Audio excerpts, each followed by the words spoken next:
Welcome friends. ఈ వీడియోలో వచ్చేసి మనం ఫండ్ అకౌంటింగ్కి సంబంధించి డిఫరెంట్ ఇంటర్వ్యూ క్వశ్చన్స్ ఏం అడగవచ్చు అనేది చూస్తాను. సో నేను మ్యాక్సిమం ఒక 150 క్వశ్చన్స్ని నేను అరవ్ అయినాను. సో 150 క్వశ్చన్స్లో ఏ క్వశ్చన్స్ అడగొచ్చు అండ్ మనం ఎక్స్ప్లెనేషన్ ఎట్లా ఇవ్వచ్చు అంటే నేను సింపుల్గా కొంచెం ఎక్స్ప్లెనేషన్ అనేది ప్రొవైడ్ చేస్తాను. వాటితో మీరు బిల్డప్ చేసుకోండి. అండ్ ఫస్ట్ మీరు ఏవైతే రెజ్యూమ్ పెడతారో ఆ రెజ్యూమ్ ప్రకారంగా వాళ్ళు పోతారు. సో ఆ రెజ్యూమ్ ప్రకారంగా వాళ్ళు అడుగుతారు. So go through your resume అనేది. సో ఈ క్వశ్చన్ అనేది మీ అండర్స్టాండింగ్, మీ యొక్క బ్యాక్గ్రౌండ్ ఏమి, మీ యొక్క ఎక్స్పీరియన్స్ ఏమి, మీరు ఏం రెజ్యూమ్లో ఎంపసైజ్ చేసినారు, ఏం రిలవెంట్ స్కిల్స్ ఉన్నాయి, ఏం ఎక్స్పీరియన్స్ ఉన్నవి పొజిషన్కి సంబంధించి.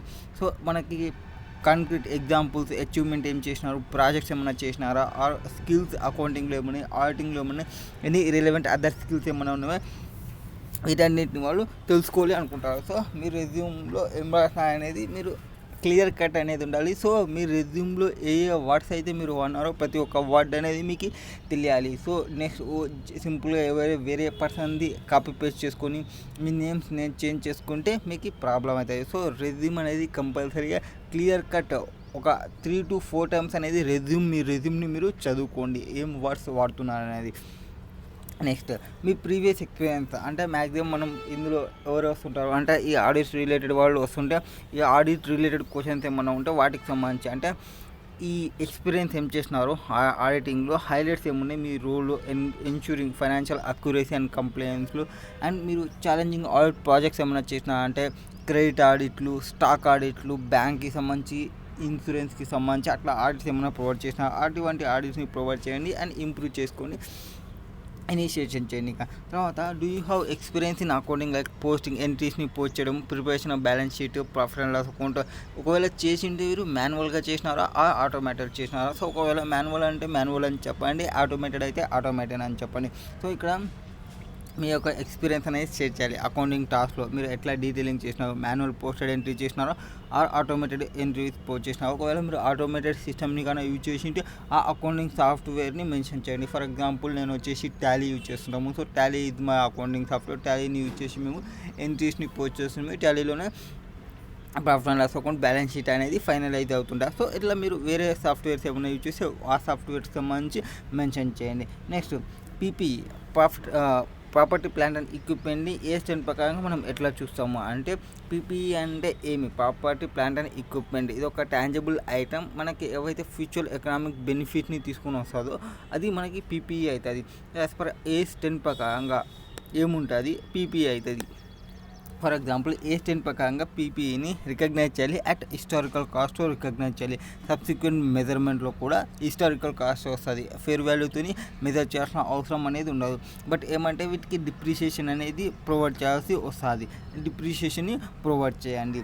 అండ్ మీరు షిఫ్టింగ్ అంటే ఆడిటింగ్ నుంచి ఫండ్ అకౌంటింగ్ డొమైన్కి ఎందుకు షిఫ్ట్ అవుతున్నా అనేది ఫస్ట్ మేజర్ క్వశ్చన్స్ అడిగే ఛాన్సెస్ ఉంటుంది. సో ఇక్కడ మనం ఏం చేయాలంటే మీకు ఒక ఇంట్రెస్ట్ అనేది ఉంది, డీటెయిల్ అనాలిసిస్ చేయాలనుకుంటున్నాము అండ్ ఇన్ డెప్త్ అండర్స్టాండింగ్ చేసుకోవాలనుకుంటాము ఫైనాన్షియల్ ట్రాన్సాక్షన్లో. సో దట్ ఫండ్ అకౌంటింగ్ అనేది ఆఫర్ చేస్తుంది. సో డీటెయిల్ అనాలిసిస్కి ఇన్ డెప్త్ అండర్స్టాండింగ్ చేసుకోవాలి ఫైనాన్షియల్ ట్రాన్సాక్షన్స్ అంటే మనకి ఫండ్ అకౌంటింగ్ అనేది ప్రొవైడ్ చేస్తుంది అని చెప్పడం. అండ్ మీ యొక్క కెరియర్ గోల్స్, మీరు ట్రాన్సిట్ కావాలనుకోవడానికి మీ కెరియర్ గోల్స్ ఏమన్నా ఉన్నవా అండ్ మీ ఆడిటింగ్ స్కిల్స్ అనేది బెనిఫిషియల్, ఈ ఫండ్ అకౌంటింగ్ రోల్కి ఏమైనా బెనిఫిషియల్ ఉన్నాయో అటువంటివి ప్రొవైడ్ చేయండి. అంటే ఫర్ ఎగ్జాంపుల్ మీ ఆడిటింగ్ చేసేటప్పుడు ఇనీషియల్ పబ్లిక్ ఆఫర్లో నేను ప్రాస్పెక్టస్ ప్రిపేర్ చేసినాను, ఆ ప్రాస్పెక్టస్లో ఫండ్ అకౌంటింగ్ ఈ ఇన్వెస్ట్మెంట్ బ్యాంకర్ వాళ్ళు రోల్ ఉంటుంది. సో వీటి కోసం నేను షిఫ్ట్ అవుతున్నా. సో ఇట్లా కన్విన్స్ చేయడానికి ట్రై చేయండి. Next investments. సో ఇన్వెస్ట్మెంట్ చేస్తే కేస్ సినారియోలో ఇన్వెస్ట్మెంట్ ఎట్లుంటుంది అంటే ప్రజెంట్ సినారియోలో ఇన్వెస్ట్మెంట్స్ అనేది చేస్తుంటాము అండ్ ఇన్వెస్ట్మెంట్ని ఎట్లా చేస్తుంటారు అండ్ ఈ రికగ్నిషన్ ఇనీషియల్ ఇన్వెస్ట్మెంట్ని ఎట్లా చేయాలి, సబ్సిక్వెంట్ ఇన్వెస్ట్మెంట్ మనం ఫేర్ వాల్యూ అడ్జస్ట్మెంట్స్ చేయాలి అండ్ ఏమైనా లాస్ ఆర్ గెయిన్ వస్తే వాటిని జనరేషన్కి సంబంధించి బుక్ చేయాల్సి వస్తుంది. Just second year I think so.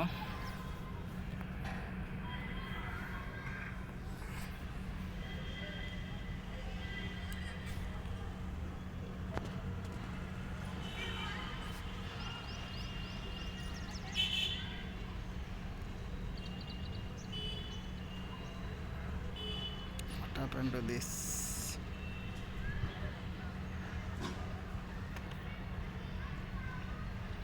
మీకు ఇది ఓపెన్ అవుతలేదు.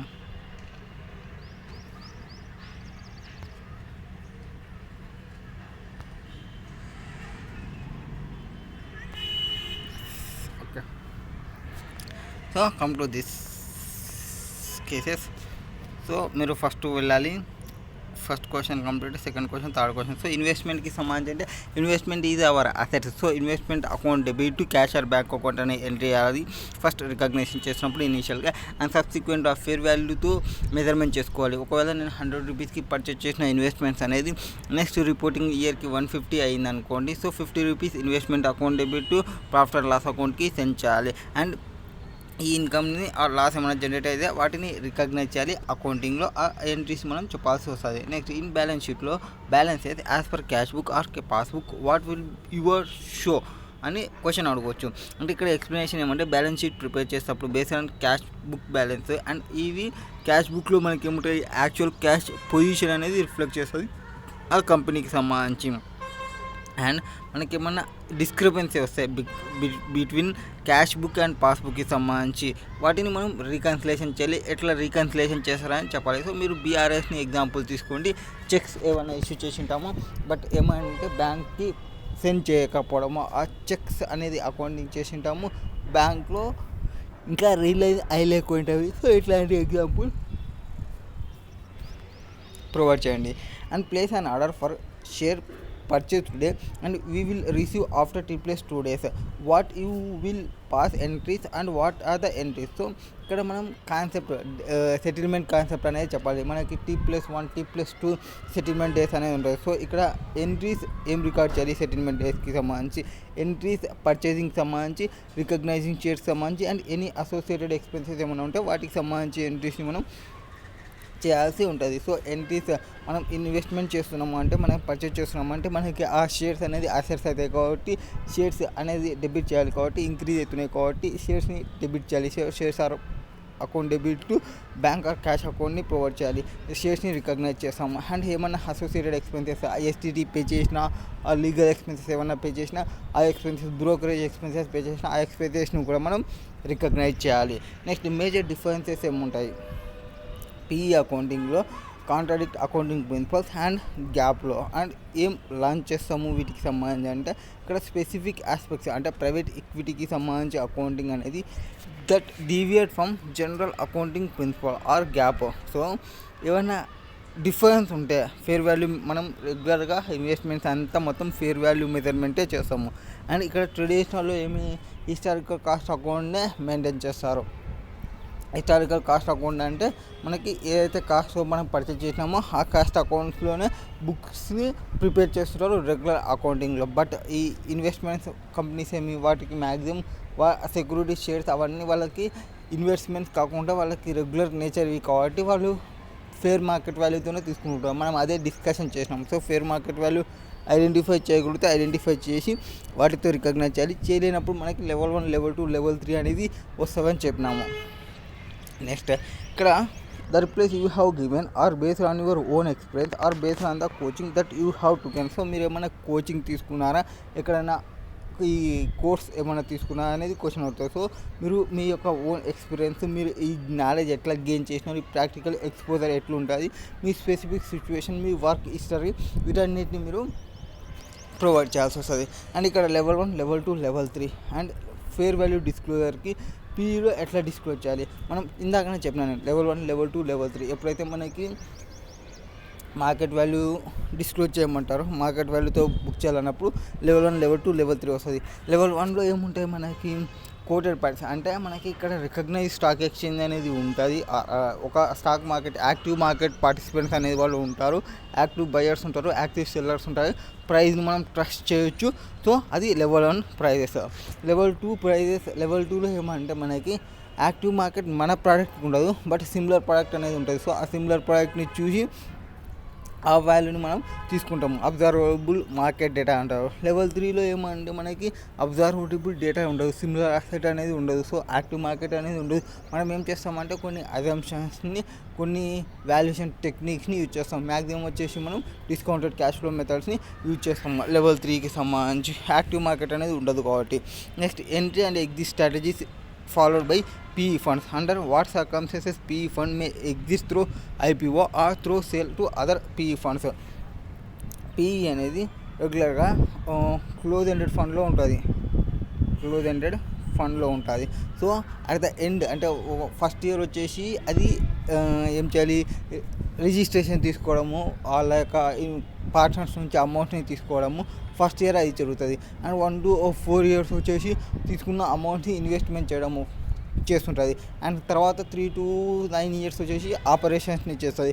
9 or 10th ఇయర్కి వచ్చేపాటికి లిక్విడేషన్ చేస్తుంది. సో లిక్విడేషన్ చేసేటప్పుడు సేల్ చేయాలి కదా, ఆ సేల్ చేసేదానికి వాళ్ళు IPO కన్నా పోవచ్చు, బేఅవుట్ కన్నా పోవచ్చు, సెకండరీ మార్కెట్ కన్నా పోవచ్చు, ఎగ్జిస్ట్ స్ట్రాటజీస్ ఇవన్నీ. సో మనం factors influencing choices between IPO or sale to another PE funds such as market conditions and fund investment objectives ఉన్నాయి. వాటన్నిటిని బేస్ చేసుకొని అది సేల్ చేయడానికి వెళ్ళేటప్పుడు at the end of the మెచ్యూరిటీలో సేల్ చేయాలి కాబట్టి వాళ్ళకున్నవి వాళ్ళు IPO కన్నా సేల్ చేయొచ్చు, ఎగ్జిస్ట్ స్ట్రాటజీ ఏవైనా యూజ్ చేయొచ్చు. అవి వాళ్ళు బేస్డ్ ఆన్ ఇన్వెస్ట్మెంట్ ఆబ్జెక్టివ్ ఏముంది వాటి ప్రకారంగా డిసైడ్ చేస్తారు.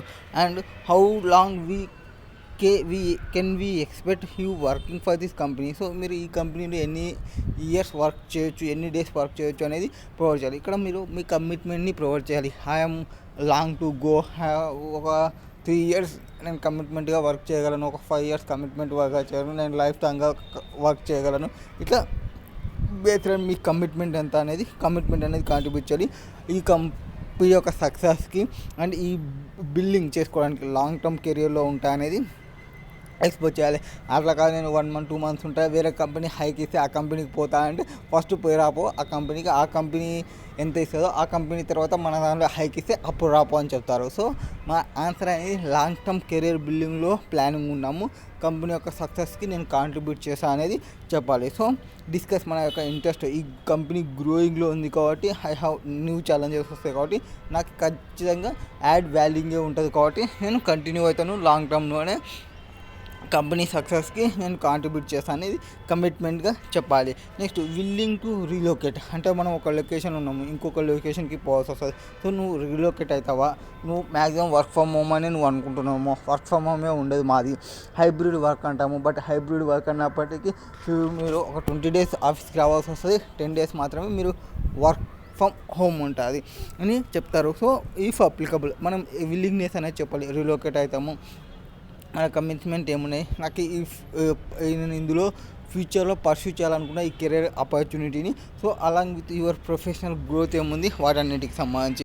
దాని తర్వాత నువ్వేమన్నా మాకు క్వశ్చన్స్ అడగాలనుకుంటున్నావా, ఎనీ క్వశ్చన్ టు అస్ అనే క్వశ్చన్ కూడా వాళ్ళు అడుగుతారు. సో అప్పుడు మనం ఏం చెప్పాలంటే always have a thoughtful questions, అంటే ప్రిపేర్ కావాలి, డెమాన్స్ట్రేట్ చేయనిక యువర్ జీనియస్ జెన్యూన్గా ఉండాలి. ఈ కంపెనీలో ఇంట్రెస్ట్ ఉన్నా నేను జాయిన్ కావడానికి. సో మీరు ఆ కంపెనీ గురించి కొంచెం ఇన్ఫర్మేషన్ తెలుసుకుంటే ఆ కంపెనీలో ఏమైనా డిఫెక్ట్స్ ఉంటే వాటికి మీరు ఎట్లాంటి సొల్యూషన్స్ అడుగుతారనేది అడగాలి. సో ఎంక్వైరీ చేసుకోవాలి అబౌట్ కంపెనీ కల్చర్ గురించి, ఏమి గ్రోత్ ఆపర్చునిటీస్ ఏమున్నాయి, ఏమైనా రీసెంట్ డెవలప్మెంట్స్ ఏమైనా చేసినారా, యువర్ అటెన్షన్ అనేది తీసుకోవాలి ఇక్కడ.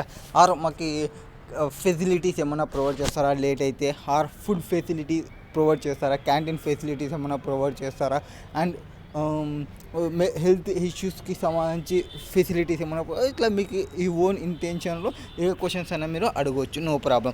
అండ్ నెక్స్ట్ ROI రేషియో అనాలిసిస్కి సంబంధించి ROC income consist which items.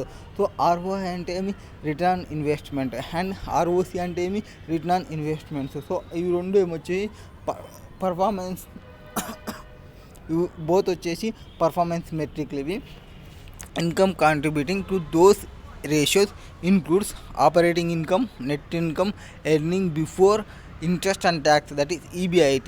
ఇవన్నిటిని ఈ ఇన్కమ్ రేషియోస్కి ఇవన్నీ ఇంక్లూడ్ చేయడం అనమాట. ఆపరేటింగ్ ఇన్కమ్ని, నెట్ ఇన్కమ్ని, EBIT ఏదైనా ఇంక్లూడ్ అయిపోతుంది. ఫర్ ఎగ్జాంపుల్ మీరు ROIని క్యాలిక్యులేషన్ చేయాలంటే రిటర్న్ డివైడెడ్ బై ఇన్వెస్ట్మెంట్ చేయాల్సి వస్తుంది. And the income would be the net gain or loss for that ఇన్వెస్ట్మెంట్కి సంబంధించి. రిటర్న్ క్యాపిటల్ అంటే రిటర్న్ అంటే నెట్ ఇన్కమ్ కావచ్చు, ఆర్ ఆపరేటింగ్ ఇన్కమ్ కావచ్చు, or EBIT divided by capital వేసుకుంటాము, ROC అయిపోతుంది. Next notes to accounts. So మనకి balance sheet మనం ప్రిపేర్ చేసే ఫైనాన్షియల్ స్టేట్మెంట్లో ఏమేమి ఉంటాయి, ఆపరేషన్స్ ఆఫ్ ఫైనాన్షియల్ స్టేట్మెంట్స్ ఉంటాయి, ఆపరేషన్స్ స్టేట్మెంట్ ఆఫ్ ఫైనాన్షియల్స్ ఉంటాయి, స్టేట్మెంట్ ఆఫ్ ఆపరేషన్స్ ఉంటాయి, statement of schedules of income investments ఉంటాయి, నోట్స్ టు అకౌంట్స్ ఉంటాయి. సో నోట్స్ టు అకౌంట్స్ గురించి మీరు ఎక్స్ప్లెయిన్ చేయమంటారు. సో నోట్స్ టు అకౌంట్లో మనకి ఏముంటుందంటే మొత్తం అడిషనల్ ఇన్ఫర్మేషన్ అనేది ఉంటుంది ఆ అండర్స్టాండింగ్ చేసుకోవడానికి ఫైనాన్షియల్ స్టేట్మెంట్ని. సో ఇక్కడ మనకి డిఫరెంట్ అకౌంటింగ్ పాలసీస్ కంటింజెన్సీ ఏమున్నాయి, అదర్ రిలవెంట్ ఇన్ఫర్మేషన్ ఏముంది, ఎగ్జాంపుల్ నోట్ టు డిప్రిషియేషన్ మెథడ్కి సంబంధించి నోట్స్ ప్రొవైడ్ చేయడం, ప్రొవిజన్ ఫర్ బ్యాడ్ డెట్కి నోట్స్ ప్రొవైడ్ చేయడం, లీగల్ డిస్ప్యూట్కి నోట్స్ ప్రొవైడ్ చేయడం, లెవెల్ 1 లెవెల్ 2 లెవెల్ 3లో ఎవరున్నారు వాళ్ళ డీటెయిల్స్ని ప్రొవైడ్ చేయడం, ఇవన్నీ మనకి నోట్స్ టు అకౌంట్లో ప్రొవైడ్ చేస్తాము. అండ్ తర్వాత level 1 level 2 level 3 how the value taken from similar assets, how price calculation will be done. So ఇక్కడ లెవెల్ 1 లెవెల్ 2 లెవెల్ 3 అనేది ఫేర్ వాల్యూ మెజర్మెంట్స్. లెవెల్ 1కి వచ్చేసి అబ్జర్వబుల్ మార్కెట్ ప్రైస్ అనేది ఉంటుంది మనకి.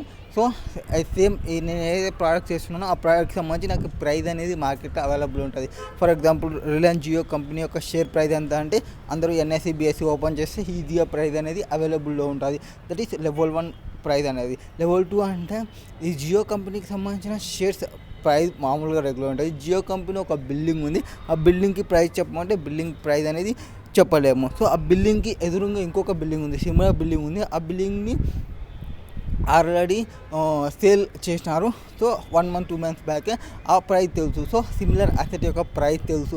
అది లెవెల్ 2కి సంబంధించి. లెవెల్ 3 అంటే అది జియో వాళ్ళదే, బట్ అది బిల్డింగ్ కాదు, అదొక పెద్ద బంగ్లా, రాజ్ బంగ్లా. సో మైసూర్ ప్యాలెస్ లాగా అదొక ప్యాలెస్ అనమాట. సో ఆ ప్యాలెస్కి వాల్యూ అనేది చేయలేము. సో అట్లాంటప్పుడు వాల్యూ చేయాలి అంటే డిఫరెంట్ అజంప్షన్ తీసుకోవాలి, డిఫరెంట్ టెక్నిక్స్ని తీసుకోవాలి, డిఫరెంట్ వాల్యుయేషన్స్ని తీసుకోవాల్సి వస్తుంది, మొత్తం ప్రొజెక్షన్ చేయాల్సి వస్తుంది. అది లెవెల్ 3లో వస్తుంది.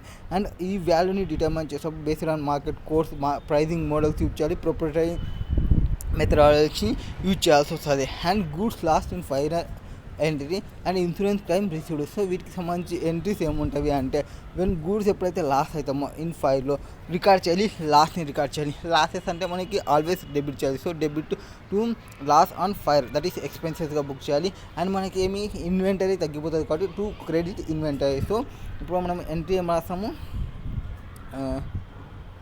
Loss on fire debit to inventory account. ఇది ఎంట్రీ ఫస్ట్ రాయాలి. అండ్ ఇదేమి ఫస్ట్ మనం లాస్ అయినందుకు, అండ్ తర్వాత మనం అమౌంట్ని కూడా రిసీవ్ చేసుకుంటామని చెప్తున్నాను. సో అమౌంట్ ఎప్పుడైతే ఇన్సూరెన్స్ అమౌంట్ని రిసీవ్ చేసుకుంటామో debit what comes in, credit what కూడా. సో డెబిట్ ఏమొస్తుంది మనకి ఇక్కడ క్యాష్ అకౌంట్ వస్తుంది కాబట్టి థింక్ ఇక్కడ రాదాంలే, cash account debit to, and ఎక్కడ నుంచి వస్తుంది మనకి టు ఇన్సూరెన్స్ క్లెయిమ్. సో ఇది ఇన్సూరెన్స్ క్లెయిమ్ అనేది రాసుకోవాల్సి వస్తుంది. నెక్స్ట్ అప్పుడు ఈ రిసీవింగ్ చేసుకున్నప్పుడు అండ్ క్రెడిట్ చేయాలి ఇన్సూరెన్స్ క్లెయిమ్ని, receivable actual entry where based on specific circumstances and accounting policies ప్రకారం ఉంటాయి.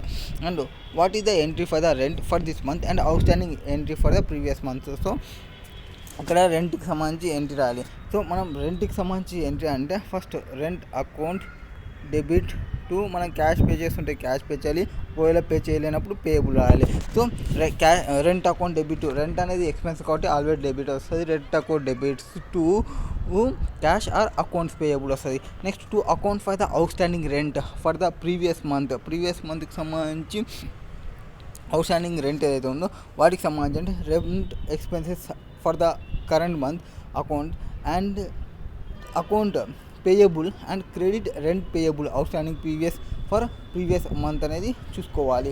సో ఫస్ట్ మనం రెంట్ ఎక్స్పెన్సెస్ అకౌంట్ అయితే డెబిట్ అయితే చేయాల్సి వస్తుంది. క్రెడిట్ వచ్చేసి అకౌంట్స్ క్యాష్ కానీ ఆర్ అకౌంట్ పేయబుల్ కానీ చేయాల్సి వస్తుంది. అండ్ సెకండ్ కేసులో ఏమవుతుందంటే రెంట్ పేయబులే రాయాలి. ఫస్ట్ కేసులో మనం డైరెక్ట్గా account payable entry already accruing entry రాసింటే డెబిట్ క్రెడిట్ అది చేయాల్సి వస్తుంది. And next what are the valuation methodology. So valuation చేయడానికి మనకి 3 మెథడాలజీస్ ఉన్నాయి. ఒక మెథడాలజీ వచ్చేసి మార్కెట్ మెథడాలజీ, మార్కెట్ అప్రోచ్ అనమాట. ఇంకోటి వచ్చేసి ఇన్కమ్ అప్రోచ్, ఇంకోటి వచ్చేసి కాస్ట్ అప్రోచ్. మార్కెట్ అప్రోచ్లో ఏమంటే కంపేరింగ్ చేస్తాము సిమిలర్ అసెట్ ఇన్ ద మార్కెట్లో, అంటే మనకి సేమ్ లెవెల్ 2 లాగా. నెక్స్ట్ ఇన్కమ్ అప్రోచ్ అంటే మనకు వచ్చే క్యాష్ ఫ్లోస్ని, మనకు వచ్చే ఇన్కమ్ జనరేషన్ని వాటిని చూసుకుంటాం. అంటే డిస్కౌంటెడ్ క్యాష్ ఫ్లో మెథడ్ లాగా, బట్ డిస్కౌంటింగ్ ఏం చేయము. అండ్ నెక్స్ట్ కాస్ట్ అప్రోచ్ అంటే estimating the cost to replace the asset. So ఈ లెవెల్ 3 మాదిరి ఎస్టిమేషన్ ఉంటుంది ఇక్కడ. కాస్ట్ అప్రోచ్ అంటే కాస్ట్ ఎంత రీప్లేస్ చేయడానికి అసెట్కి ఎంత కాస్ట్ అవుతుంది అనేది చూసుకోవడం. సో మొత్తం 3 టైప్స్ ఉంటాయి వాల్యుయేషన్ మెథడాలజీస్ అంటే: market approach, income approach and cost approach. Next, PE funds better than hedge funds and mutual funds. Why, ఎందుకు అంటే మనకి మూడింటి గురించి ఫస్ట్ తెలియాలి. సో మూడింటి గురించి తెలియాలి అంటే ఇక్కడ రండి. So first of all mutual fund అంటే pooling the money from the investors investment in the shares or securities, అది మ్యూచువల్ ఫండ్కి సంబంధించి. హెడ్జ్ ఫండ్స్ అంటే pooling the money from the accredited investors and investment in the shares or securities. PE funds అంటే same, pulling the money from the accredited creators and invest in the shares or securities. So almost ఈ రెండు same ఉంటాయి. But ఏమంటే ఇది long టర్మ్కి పోతుంది, ఇది short టర్మ్కి వస్తుంది. And ఇక్కడ వాళ్ళు షార్ట్ టర్మ్కి ప్రొవైడ్ చేస్తారు, డిఫరెంట్ సెక్యూరిటీస్ షేర్స్లో పోతారు. ఇది ఓపెన్ ఎండెడ్లో ఉంటుంది, ఇది క్లోజ్ ఎండెడ్కి పోతుంది. సో ఇక్కడ ప్రైవేట్ ఈక్విటీ అనేది ఆఫర్స్ డైరెక్ట్ ఓనర్షిప్కి కూడా ప్రొవైడ్ చేస్తారు. అండ్ కంట్రోలింగ్ కంపెనీ కూడా వచ్చే ఛాన్సెస్ ఉంటుంది. సో డైరెక్ట్ ఓనర్షిప్ వస్తుంది, కంట్రోల్ వస్తుంది కంపెనీకి సంబంధించి. And potentially leading to higher returns అనేది తీసుకోవడానికి ఛాన్సెస్ ఉంటాయి. And it also for active management and value creation. So మనం మేనేజ్మెంట్లో యాక్టివ్ ఉండొచ్చు అండ్ వాల్యూని కూడా క్రియేషన్ అనేది చేసుకోవచ్చు అనేది ఆలోచిస్తుంది. అన్లైక్లీ మ్యూచువల్ ఫండ్ లాగా which are publicly traded. PE funds వచ్చేసి హ్యావ్ లాంగర్ ఇన్వెస్ట్మెంట్ ఆర్జిన్. ఇది షార్ట్ ఆర్జిన్ కాదు, లాంగర్ ఇన్వెస్ట్మెంట్ హార్జిన్ ఉంటాయి. అంటే ఒక 5 ఇయర్స్కి 10 ఇయర్స్కి ప్లాన్ చేస్తారు ఇది.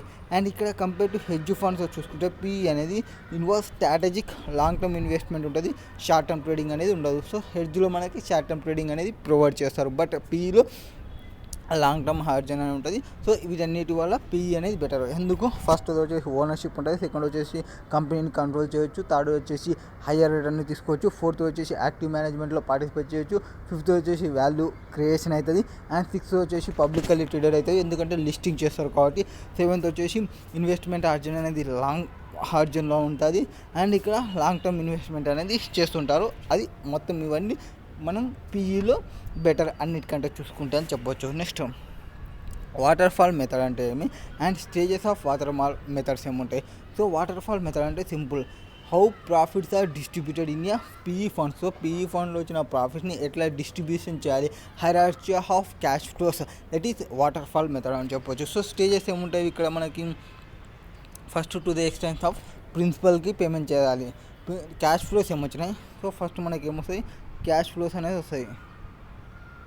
ఐ థింక్ ఇక్కడ అర్థం లేదు. సో ఫస్ట్ మనకి క్యాష్ ఫ్లోస్ అనేది రావాలి. క్యాష్ ఫ్లోస్ అనేది వస్తే ఫస్ట్ ప్రిన్సిపల్ సెటిల్మెంట్ అనేది అయిపోవాలి. So principal settlement, for example ఇది 120 వచ్చింది అనుకోండి, 100 ప్రిన్సిపల్ ఉంది, రిమైనింగ్ 20ని ఎట్లా డిస్ట్రిబ్యూట్ చేయాలి, 20ని ఫస్ట్ ప్రిఫర్ రిటర్న్కి చేయాలి, ప్రిఫర్ రిటర్న్ తర్వాత క్యాచ్ అప్, తర్వాత ప్రాఫిట్ షేరింగ్ అనేది ఉంటుంది. సో ప్రిఫర్ రిటర్న్ అంటే ఏమి, limited partners retrieve a certain percentage before general partners. So ఇక్కడ limited partners receive a certain percentage before general partners. And catch up అంటే ఏమి, general partner catch up to receive a share of profits. ఇక్కడ general partners receive చేసుకుంటారు. And profit sharing అంటే after preferred return తర్వాత and catch up profit తర్వాత వీళ్ళు limited and general partners రేషియోలో చేసుకుంటారు. మ్యాక్సిమం ఒక 20:80 రేషియో అనేది ఉంటుంది. అండ్ ఇక్కడ క్యాచ్అప్లోనే ఇతను 25% ఆ 20%ని రిసీవ్ చేసుకోవడానికి చూసుకుంటారు. ఇక్కడ ప్రిఫర్ రిటర్న్ అంటే మనకి హడ్డిల్ రేట్ అనేది ఉంటుంది. సో హడ్డిల్ రేట్ మాదిరి, సో మినిమం రిటర్న్ అనేది ఇంత నాకు రావాలి అని చెప్తే క్యారీ ఇంట్రెస్ట్ అనుకోవచ్చు. సో అది ప్రిఫర్ రిటర్న్ ఫస్ట్ లిమిటెడ్ పార్ట్నర్స్కి పోవడము, అండ్ క్యాచ్అప్ అనేది జనరల్ పార్ట్నర్స్కి పోవడము, అండ్ ప్రాఫిట్ షేరింగ్ అంటే ఇద్దరికి వస్తుంది. ఇది వాటర్ ఫాల్ ప్రొవిజన్. సో ఈ ప్రొవిజన్ని మనం ఫాలో కావాలి. అండ్ తర్వాత జనరల్ ఎంట్రీస్ ఏముంటాయి, క్యాపిటల్ కాల్ చేసినప్పుడు క్యాపిటల్ కాల్ నోటీస్కి ఎంట్రీస్ ఏముంటాయి. So debit cash or account receivable account, debit to capital or commitment account. So ఇక్కడ కాల్ ఒకటే చేస్తున్నాం కాబట్టి అమౌంట్ వచ్చే ఛాన్సెస్ ఉంటాయి కాబట్టి రిసీవబుల్ ఎంట్రీ చేయాలి. So account receivable account debit to capital commitment entry హాలి ఆర్ సిమిలర్ లయబిలిటీ అకౌంట్ అనేది రాసుకోవచ్చు. ఒకవేళ మనం వేరే నేమ్ యూజ్ చేస్తుంటే ఆ నేమ్ని ప్రొవైడ్ చేయడం. This records accounts are called as from amount called from investors. So ఇన్వెస్టర్కి కాల్ చేసినప్పుడు అతని దగ్గర నుంచి receivable account debit to capital commitment అనేది పాస్ చేస్తాము. What is NAV, what is GAV? NAV అంటే జిఏవి అంటే ఎన్ఏవి అంటే నెట్ అసెట్ వాల్యూ. ఇది ఒక ఫండ్ యొక్క టోటల్ అసెట్స్ మైనస్ లయబిలిటీస్ని చేస్తుంది. సో ఇది రిప్రజెంట్ చేస్తుంది? ఫండ్ యొక్క నెట్ వర్త్. సో ఫండ్కున్న నెట్ వర్త్ ఏమనేది డిస్కస్ చేసేది ఎన్ఏవి. అండ్ జిఏవి అంటే ఫండ్ యొక్క టోటల్ అసెట్స్ ఏమున్నాయి before accounting for liabilities. So లయబిలిటీస్ని అకౌంట్ చేయకముందు ఫండ్కున్న టోటల్ అసెట్స్ని జిఏవి అంటాము. ఎన్ఏవి అనేది crucial for determining the per share value for investors. So NAV అనేది డిటర్మైన్ చేస్తుంది పర్ వాల్యూ ఫర్ ఇన్వెస్టర్కి కూడా. ఎన్ఏవి పర్ ఇన్వెస్టర్ని కూడా మనం క్యాలిక్యులేషన్ చేస్తాము. Next components of financial statement. So financial స్టేట్మెంట్లో ఉండే కాంపోనెంట్స్ ఏముంటాయంటే ఫైనాన్షియల్ స్టేట్మెంట్లో 3 ఉంటాయి: balance sheet, income statement and cash flow statement. So balance షీట్లో మనకి ఏమేమి వస్తాయి? అసెట్స్, లయబిలిటీస్, ఈక్విటీస్ వస్తాయి. ఇన్కమ్ స్టేట్మెంట్లో revenue, expenses, profits or losses అనేది వస్తాయి. అండ్ క్యాష్ ఫ్లో స్టేట్మెంట్లో ఏమొస్తాయి? మనకి operating, investing and financing cash flows అనేది ఉంటాయి. ఇవి ఫైనాన్షియల్ స్టేట్మెంట్కి సంబంధించి క్యాష్ కాంపోనెంట్స్ అనమాట. నెక్స్ట్ రెజ్యూమ్ రిలేటెడ్ అంటే మనకి ప్రీవియస్ ఎక్స్పీరియన్స్ ఏమున్నాయి క్వశ్చన్స్కి సంబంధించి. యాంటిసిపేట్ చేయాలి మీ యొక్క క్వశ్చన్ స్పెసిఫిక్ రోల్ ఏముంది అండ్ మీరు ఏమైనా అచీవ్ చేసినారా అండ్ మీకు ఛాలెంజెస్ ఏమున్నాయి, వాటికి సంబంధించి క్వాంటిఫైబుల్ అచీవ్మెంట్స్ ఏమైనా ఉన్నాయా, మీ స్కిల్స్ హైలైట్ చేయండి, రిలవెంట్ స్కిల్స్ న్యూ పొజిషన్కి సంబంధించి అనేది. Next are you flexible with shifts. So మీరు షిఫ్ట్స్కి ఫ్లెక్సిబుల్ అనేది చెప్పండి. సో మీ విల్లింగ్నెస్ అనేది చెప్పాలి. ఫ్లెక్సిబుల్, నేను ఫ్లెక్సిబుల్ ఆర్ నేను ఫ్లెక్సిబుల్ కాదు, అవి వాటిని కూడా మీరు కొంచెం మంచిగా చెప్పాలి. So I am flexible but మీరు మాకు ఆ ఫ్లెక్సిబుల్ టైంలో వెరీ లేట్ నైట్ అయితే కార్ ఫెసిలిటీ ప్రొవైడ్ చేయడం, ఇట్లా ఫెసిలిటీ ఏమైనా ఉంటే వీఆర్ రెడీ టు పోవడం అని చెప్పడం. Or actually I am not interested in shifting but if it is required for the work, if it needed I will come on that day. అట్లా మీరు ఏదో ఒక ఎక్స్ప్లెనేషన్ అనేది ప్రొవైడ్ చేయాల్సి వస్తుంది. డైరెక్ట్గా ఐఎమ్ నాట్ ఇంట్రెస్టెడ్ అని చెప్పకూడదు. ఫ్లెక్సిబిలిటీకి సంబంధించి emphasizing your adaptability to varying work schedules. Just a second year, small doubt.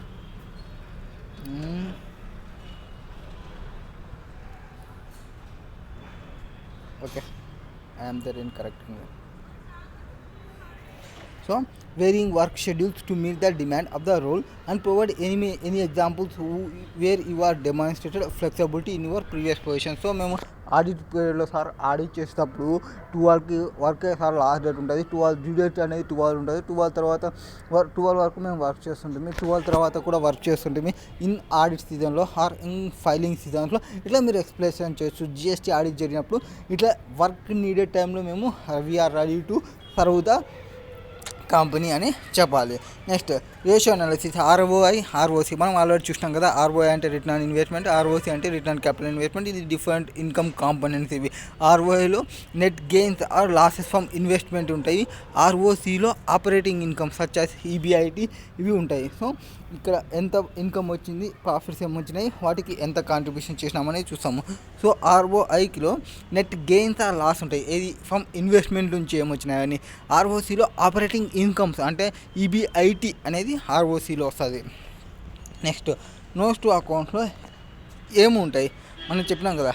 Notes to అకౌంట్లో అడిషనల్ ఇన్ఫర్మేషన్ పోవాలంటే అకౌంటింగ్ పాలసీస్ ఉంటాయి, కంటింజెన్సీ ఉంటాయి, లీగల్ డిస్ప్యూట్స్ ఉంటాయి, ప్రొవిజన్స్ ఉంటాయి. సో అకౌంటింగ్ పాలసీస్ అంటే మెథడ్స్, డిప్రిషియేషన్కి నేను ఎస్ఎల్ఎం మెథడ్ యూజ్ చేస్తున్నా, డబ్ల్యూడివి మెథడ్ యూజ్ చేస్తున్నా, ఇన్వెంటరీ వాల్యుయేషన్కి నేను ఎన్ఆర్వై మెథడ్ యూజ్ చేస్తున్నా, కాస్ట్ మెథడ్ యూజ్ చేస్తున్నా. ఇట్లా అకౌంటింగ్ పాలసీస్కి సంబంధించి ప్రొవైడ్ చేయడం. కంటింజెన్సీ డీటెయిల్స్కి అంటే ఇన్ఫర్మేషన్, పొటెన్షియల్ లయబిలిటీస్ ఏమున్నాయి, హిడెన్ లయబిలిటీస్ ఏమైనా ఉన్నాయి, హిడెన్ అసెట్స్ ఏమైనా ఉన్నాయి, వాటి డీటెయిల్స్ని ప్రొవైడ్ చేయడం. లీగల్ డిస్ప్యూట్స్ అంటే details about ongoing legal matters ఏమైనా ఉన్నాయి, ఆర్ డీల్స్ ఏమన్నా బ్రేక్ అయినవా, డీల్స్ బ్రోకెన్ డీల్స్ ఏమైనా ఉన్నాయా, వాటికి సంబంధించి అట్లాంటివన్నీ మెన్షన్ చేస్తాము. Provisions, allowance for made for potential future ఎక్స్పెన్సెస్కి సంబంధించి ఏమైనా మెన్షన్ చేసింటే వాటి డీటెయిల్స్ని ప్రొవైడ్ చేయాల్సి వస్తుంది. అండ్ లెవెల్ 1, లెవెల్ 2, లెవెల్ 3 అంటే లెవెల్ 1 అంటే యాక్టివ్ మార్కెట్ ఉంటుంది కోటెడ్ ప్రైస్కి, లెవెల్ 2 అంటే అబ్జర్వబుల్ మార్కెట్ డేటా ఉన్నప్పుడు, లెవెల్ 3లో అన్అబ్జర్వ్ ఇన్పుట్ ఉంటాయి. కాబట్టి ఇక్కడ క్యాలిక్యులేషన్ అనేది డిస్కౌంటెడ్ క్యాష్ ఫ్లో మాత్రం ఆర్ సిమిలర్ అప్రోచెస్ వేరియస్ టెక్నిక్స్ని యూజ్ చేయడం, వేరియస్ అసంప్షన్ని తీసుకోవడం, వేరియస్ ప్రొజెక్షన్స్ని యూజ్ చేసి మనం డేటాని ప్రొవైడ్ చేయాల్సి వస్తుంది. రెగ్యులర్గా యూజ్ చేసే మెథడ్ అనేది ఐ థింక్ ఇది చెప్పినట్టు గూడ్స్ లాస్ అయితే ఎంట్రీకి సంబంధించి debit or loss account, debit credit account, ఈ ఎంట్రీ ప్రివ్యూస్ చేసాము. రెంట్కి సంబంధించి market approach valuation. Okay I think ఇది మళ్ళీ సేమ్ వచ్చింది. కాల్ నోటీస్కి సంబంధించి NAV, GAV and components of financial అంటే balance sheet, income, cash flow, resume related, flexible షిఫ్టా కదా. 42 question continuation. Okay, come to point. Hurdle రేట్లో ఎగ్జాంపుల్స్. సో హడిల్ రేట్ అంటే మనం చెప్పినాం ఇందాక, ఎక్కడ ప్రిఫర్ రిటర్న్ దగ్గర మినిమం హడిల్ రేట్ అనేది రావాల్సి ఉంటుంది అనేది. హడిల్ ప్రిఫర్ రిటర్న్ తర్వాత మనకి క్యాచ్అప్ ఉంటుంది, క్యాచ్అప్ తర్వాత షేరింగ్ రేషియోస్ ఉంటాయి. సో ఇక్కడ హడిల్ రేట్ అంటే హడిల్ రేట్ అంటే ఇది ఒక మినిమం రేట్ ఆఫ్ రిటర్న్ అనేది రావాలి ఆ ప్రాజెక్ట్కి సంబంధించి కానీ ఆ ఇన్వెస్ట్మెంట్కి సంబంధించి. అది కంపల్సరీ అచీవబుల్ కావాలి, కన్సిడరబుల్ సక్సెస్ఫుల్ అయినట్లు. ఫర్ ఎగ్జాంపుల్ ఈ ఇన్వెస్ట్ వచ్చేసి హడిల్ రేట్ అనేది 10% ఉంటే, ఇన్వెస్ట్మెంట్ ఈల్డ్ అనేది 12% ఉంటే ఆ హడిల్ రేట్ని మనం క్రాస్ అయినట్లనే. హడిల్ రేట్ ఏమంటే సింపుల్గా మినిమం ఇంత రిటర్న్ అనేది రావాలి. నేను ఇన్వెస్ట్మెంట్ అనేది ఒక 10 lakhs ఇన్వెస్ట్మెంట్ చేసినాను అనుకోండి, ఇన్వెస్ట్మెంట్ ఫండ్ మేనేజర్ వచ్చేసి జనరల్ పార్ట్నర్ వచ్చేసి నాకు ఒక 5% రిటర్న్ ఇచ్చి నాకు 5% రిటర్న్ ఇచ్చినా కదా ఇన్సెంటివ్ అంటే అది it is not a acceptable. ఎందుకంటే నేను ఆ 10 lakhs నేను బ్యాంక్లో ఇన్వెస్ట్మెంట్ చేసిన, బ్యాంక్లో మినిమం ఒక 7% ఇంట్రెస్ట్ రేట్ అనేది ఉంది. అండ్ లేటెస్ట్ ఇంట్రెస్ట్ రేట్స్ అనేవి ఇంక్రీజ్ అయినాయి కాబట్టి ఆల్మోస్ట్ 8% ఇంట్రెస్ట్ రేట్ అనేది వస్తుంది. సో నేను బ్యాంక్లో ఇన్వెస్ట్మెంట్ చేస్తుంటే 8% వస్తుంది, నువ్వు ఇచ్చిన నాకు 5% మళ్ళీ ఇన్సెంటివ్ ఫీ అడుగుతా అని. సో హడిల్ రేట్ అనేది ప్రొవైడ్ చేస్తారు. మినిమం ఒక బ్యాంక్ ఇచ్చే రేట్ అన్న నాకు రావాలి అనేది. అది హడిల్ రేట్కి సంబంధించి. హడిల్ రేట్లో మళ్ళీ 2 types ఉంటాయి. ఒకటి హార్డ్ హడిల్ రేట్ ఉంటుంది, ఇంకోటి సాఫ్ట్ హడిల్ రేట్ ఉంటుంది. హార్డ్ హడిల్ రేట్ అంటే ఆ పర్సంటేజ్ ఎక్సీడ్ అయిపోయిన తర్వాత ఎక్సీడ్ అయిన దానిపైన మాత్రమే ప్రొవైడ్ చేయడము. అండ్ సాఫ్ట్ హడిల్ రేట్ అంటే ఎక్సీడ్ అయితే చాలు టోటల్ అమౌంట్ పైన ప్రొవైడ్ చేయడం. ఇక్కడ 10-12 ఉంది కదా, సో 10 - 12 అంటే 2%. ఆ 2% పైన ప్రొవైడ్ చేస్తే హార్డ్ హడిల్ రేట్ అవుతుంది. ఎక్సీడ్ అయింది కాబట్టి 12% ఈ మొత్తం అమౌంట్ పైన ప్రొవైడ్ చేస్తే అది సాఫ్ట్ హడిల్ రేట్ అవుతుంది. And entry load, exit load. ఈ ఎంట్రీ లోడ్, ఎగ్జిట్ లోడ్ ఎందుకు చేసుకుంటామంటే నార్మల్గా ఓపెన్ ఎండెడ్ అంటే ఏమి, ఎనీ టైం ఎంటర్ కావచ్చు, ఎనీ టైం అనేది ఎగ్జిట్ కావచ్చు. So any time enter, any time exit అవుతూ ఉంటే కంపెనీ ఎన్ఏవి క్యాలిక్యులేషన్స్ అనేది చేంజ్ అవుతుంటాయి. సో వాళ్ళు ఏం చేస్తారు అంటే ఇట్లా ఓపెన్ అయినప్పటికీ చెప్పినప్పటికీ ఎంట్రీ అవుతున్న వాళ్ళకి, ఎగ్జిట్ అవుతున్న వాళ్ళకి కొన్ని ఛార్జెస్ అనేది క్యాలిక్యులేషన్ చేస్తారు, కొంత ఫీజు అనేది చేస్తారు. సో ఎంట్రీ లోడ్ ఫీ అనేది ఛార్జ్ చేస్తారు ఇన్వెస్టర్ పర్చేజ్ చేయడానికి మ్యూచువల్ ఫండ్ని. ఎగ్జిట్ లోడ్ అనేది ఇంపోజ్ చేస్తారు మ్యూచువల్ ఫండ్ని సేల్ చేయడానికి. ఎంట్రీ లోడ్ ఒక 2%, ఎగ్జిట్ లోడ్ అనేది 2% అనేది ప్రొవైడ్ చేస్తారు వాటికి సంబంధించి. Why do you want to join in P? So private ఈక్విటీలో మీరు ఎందుకు జాయిన్ కావాలనుకున్నారు? సో మీ యొక్క ఇంట్రెస్ట్ యాక్టివ్ కాంట్రిబ్యూట్ చేయాలనుకున్నా, నేను స్ట్రాటజిక్ మేనేజ్మెంట్ ఉండాలనుకున్నా, కంపెనీస్ అనేవి గ్రోత్లో ఉన్నవి, మీ యొక్క అపిల్ వర్కింగ్ లాంగ్ టర్మ్ ఇన్వెస్ట్మెంట్స్ ఏమి, మీ యొక్క ఆపర్చునిటీ ఏమి, డైరెక్ట్లీ ఇన్వాల్వ్ అనేది shaping the success of portfolio కంపెనీకి సంబంధించి డిస్కస్ చేయాలి. Tell me briefly about your work previous experience. So me work experience అంటే మీ జాబ్ రిలేటెడ్ ఏమున్నాయని చూసుకోవాలి. అండ్ సేమ్ పీలో ఎందుకు జాయిన్ కావాలనుకుంటున్నారు, with aim of achieving capital appreciation, raise funds from investors, fund managers and making strategic investment in decision goals అని simple చెప్పొచ్చు. Private ఈక్విటీలో ఏమంటే నేను వేరే వాళ్ళ ఫండ్ని మేనేజ్ చేస్తాను, వేరే వాళ్ళ ఫండ్ని మేనేజ్ చేసేటప్పుడు ఎక్కడ ఇన్వెస్ట్మెంట్ చేయాలి, ఎంత ఇన్వెస్ట్మెంట్ చేయాలి, ఏ పర్సెంటేజ్లో ఇన్వెస్ట్మెంట్ చేయాలి అనేది ఉంటుంది. సో ఒకవేళ అక్కడ లాసెస్ వస్తే వాళ్ళు లాసెస్ బేర్ చేయాల్సి వస్తుంది, ప్రాఫిట్స్ వస్తుంటే నాకు ఐడియా అనేది ఇంకా ఎక్కువ వస్తుంది కాబట్టి నా అమౌంట్ కూడా నేను ఇన్వెస్ట్మెంట్ చేస్తాను. I'm also gaining. సో వేరే వాళ్ళ మనీతో నేను ఎక్స్పెరిమెంట్ చేసి నా మనీని సేఫ్ జోన్లో నేను ఇన్వెస్ట్మెంట్ అనేది చేయొచ్చు అనేది కూడా మీరు చెప్పుకోవచ్చు. అంటే ఈ వేలో కాకుండా కొంచెం ప్రొఫెషనల్ వేలో ఎక్స్ప్లెయిన్ చేయండి.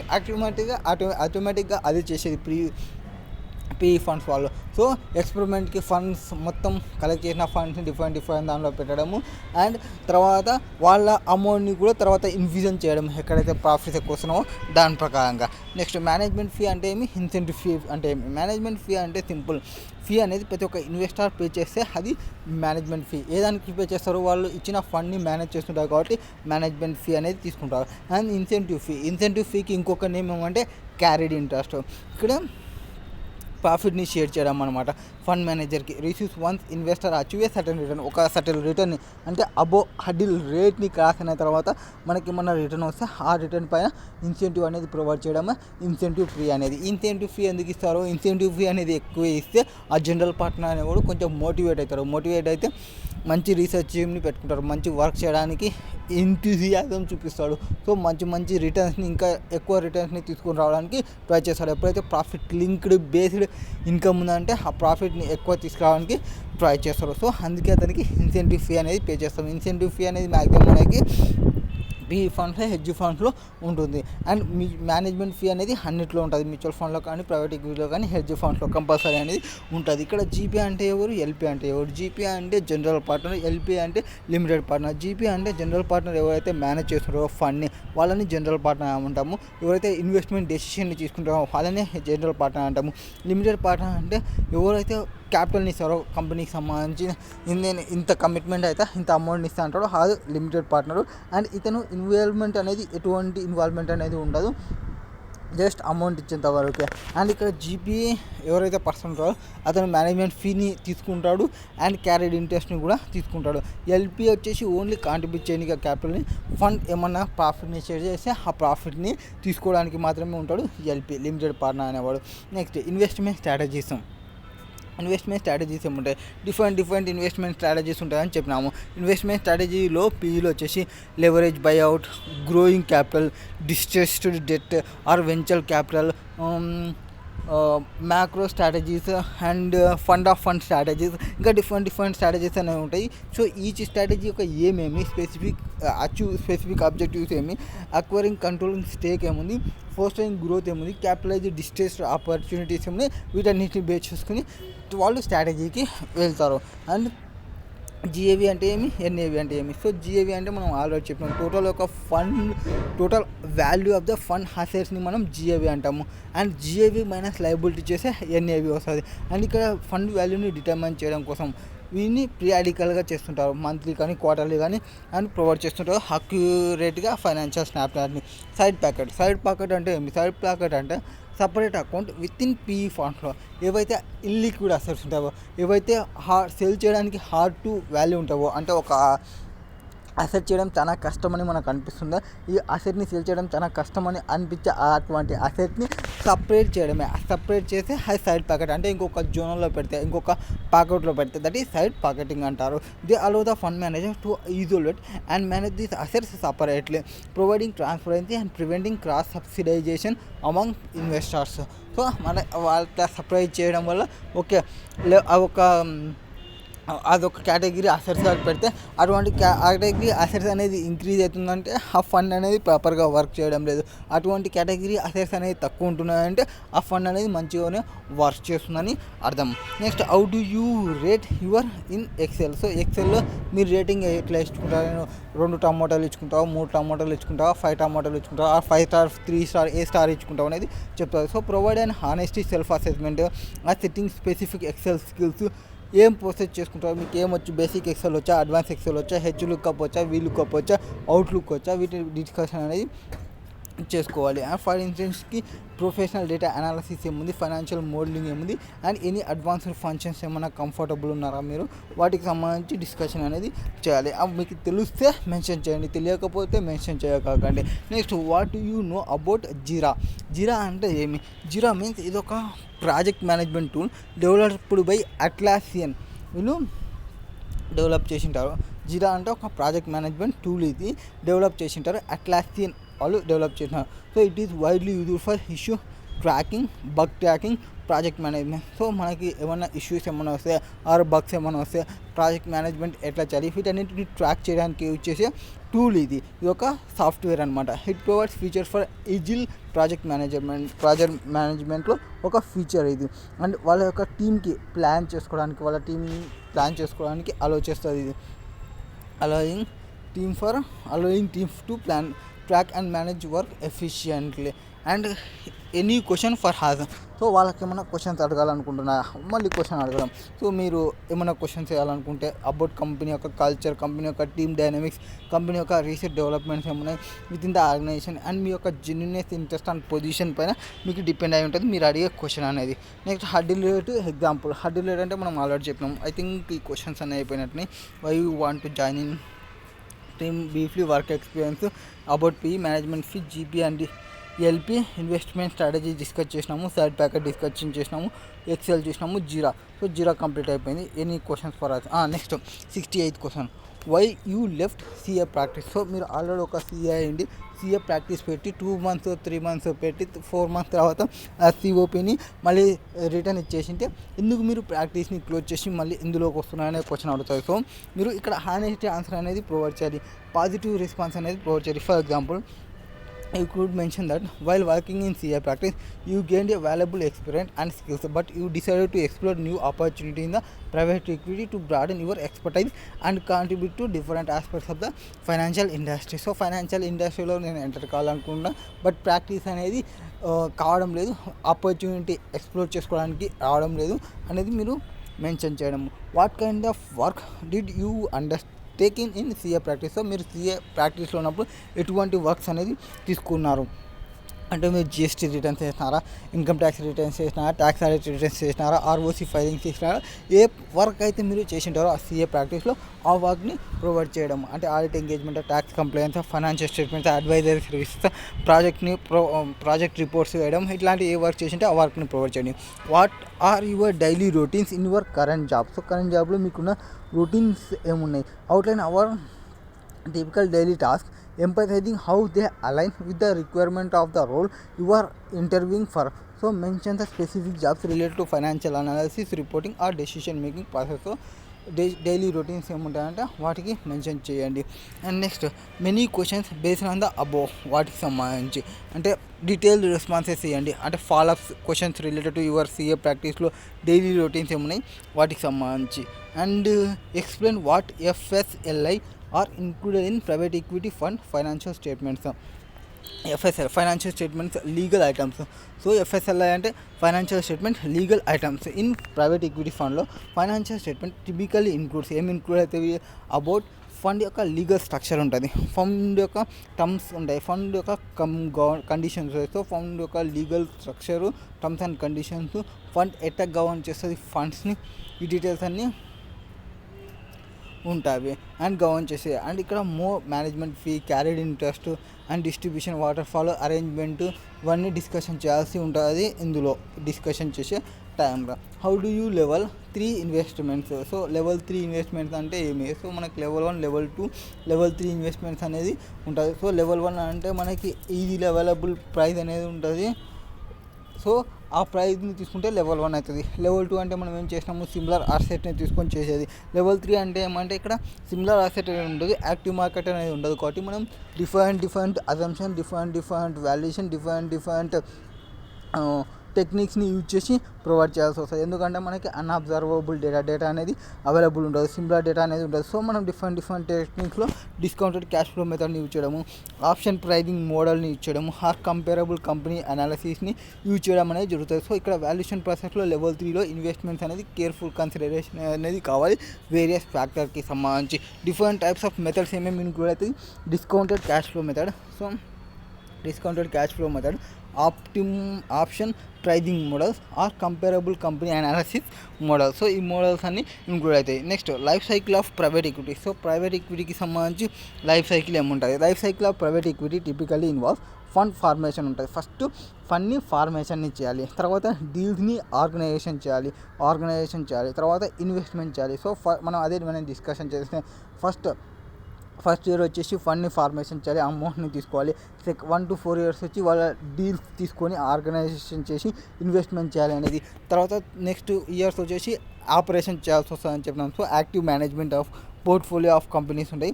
And finally exit strategy. ఈ ఎగ్జిట్ స్ట్రాటజీలో మనకి ఏముంటుంది, ఐపీఓకి పోవడం, ఆర్ మెర్జర్స్కి పోవడం, ఆర్ సేల్ చేయడము, ఇవన్నీ మనకి లాస్ట్ స్టేజ్లో వస్తాయి ఎగ్జిట్ స్ట్రాటజీలో ఏముంటుంది, ఐపీఓ కానీ, మెర్జర్స్ కానీ, సేల్ కానీ. So each stage requires specific skill and strategies tailored to the goals of the fund.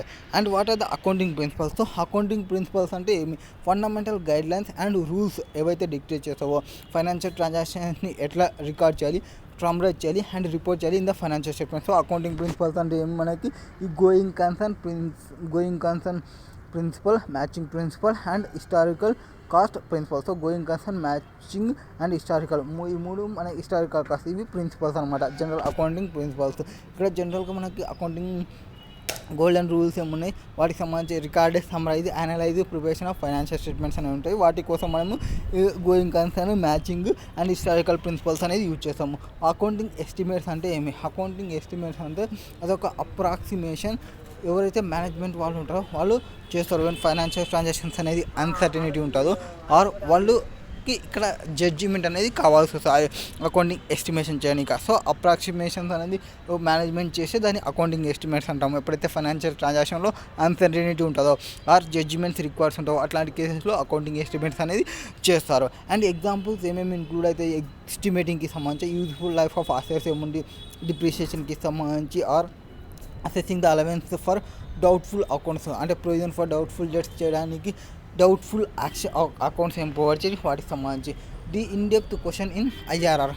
In depth question మనకి ఫైనాన్షియల్ హైలైట్స్లో 2 మెయిన్ ఉంటాయి, ఒకటి ఐఆర్ఆర్, ఇంకొకటి ఎక్స్పెన్స్ రేషియో. సో ఈ ఐఆర్ఆర్, ఎక్స్పెన్స్ రేషియో ఇవి ఫైనాన్షియల్ హైలైట్స్. ఫైనాన్షియల్లో మనం కంపల్సరీగా హైలైట్ చేయాల్సినవి ఏమైనా ఉన్నాయంటే 2 ఐఆర్ఆర్ ఒకటి అండ్ ఎక్స్పెన్స్ రేషియో ఒకటి. సో ఐఆర్ఆర్ అంటే ఏమి? ఇక్కడ be prepare to discuss the intrinsic of internal rate of returns including how it is calculate, దీన్ని ఎట్లా క్యాలిక్యులేషన్ చేయాలి, ఎట్లా ఇంటర్ప్రిటేషన్ చేయాలి, ఎట్లా దీని యొక్క స్ట్రెంత్, దీని యొక్క లిమిటేషన్స్, వీటన్నిటిని మనం ఇంక్లూడ్ చేయాల్సి వస్తుంది. ఇక్కడ ప్రాక్టికల్ ఎగ్జాంపుల్కి చూసుకుంటే ఐఆర్ క్యాలిక్యులేషన్కి సంబంధించి ఎట్లా యూజింగ్ చేసుకుంటారు డెసిషన్ మేకింగ్కి అనేది చూసుకుంటే ఇక్కడ మనకి ఏముంటుంది అంటే ఒక పర్సన్ ఉన్నాడు, ఒక 1 lakh చేసినాడు, ఇంకొక పర్సన్ ఉన్నాడు 1 lakh చేసినాడు, ఇతను 3 years చేసినాడు, ఇక్కడ 2 years చేసినారు అండ్ ఇతనికి అమౌంట్ ఎక్కువ వస్తుంది, ఇతనికి అమౌంట్ వస్తుంది. ఎవరైనా బుక్స్ని చూసేటప్పుడు ఈ డేటా మొత్తం చూడకుండా డైరెక్ట్ ఇక్కడ వచ్చిన అమౌంటే చూసుకుంటారు. ఓకే 1 lakh ఇంత అమౌంట్ వచ్చింది, 1 lakh ఇంత అమౌంట్ వచ్చింది, ఇది మంచిది కాదు, ఇదే మంచిది అనుకుంటారు. సో ఇక్కడ టైం అనేది తక్కువ ఉంది కాబట్టి తక్కువ అమౌంటే వచ్చి ఉంటుంది. సో ఈ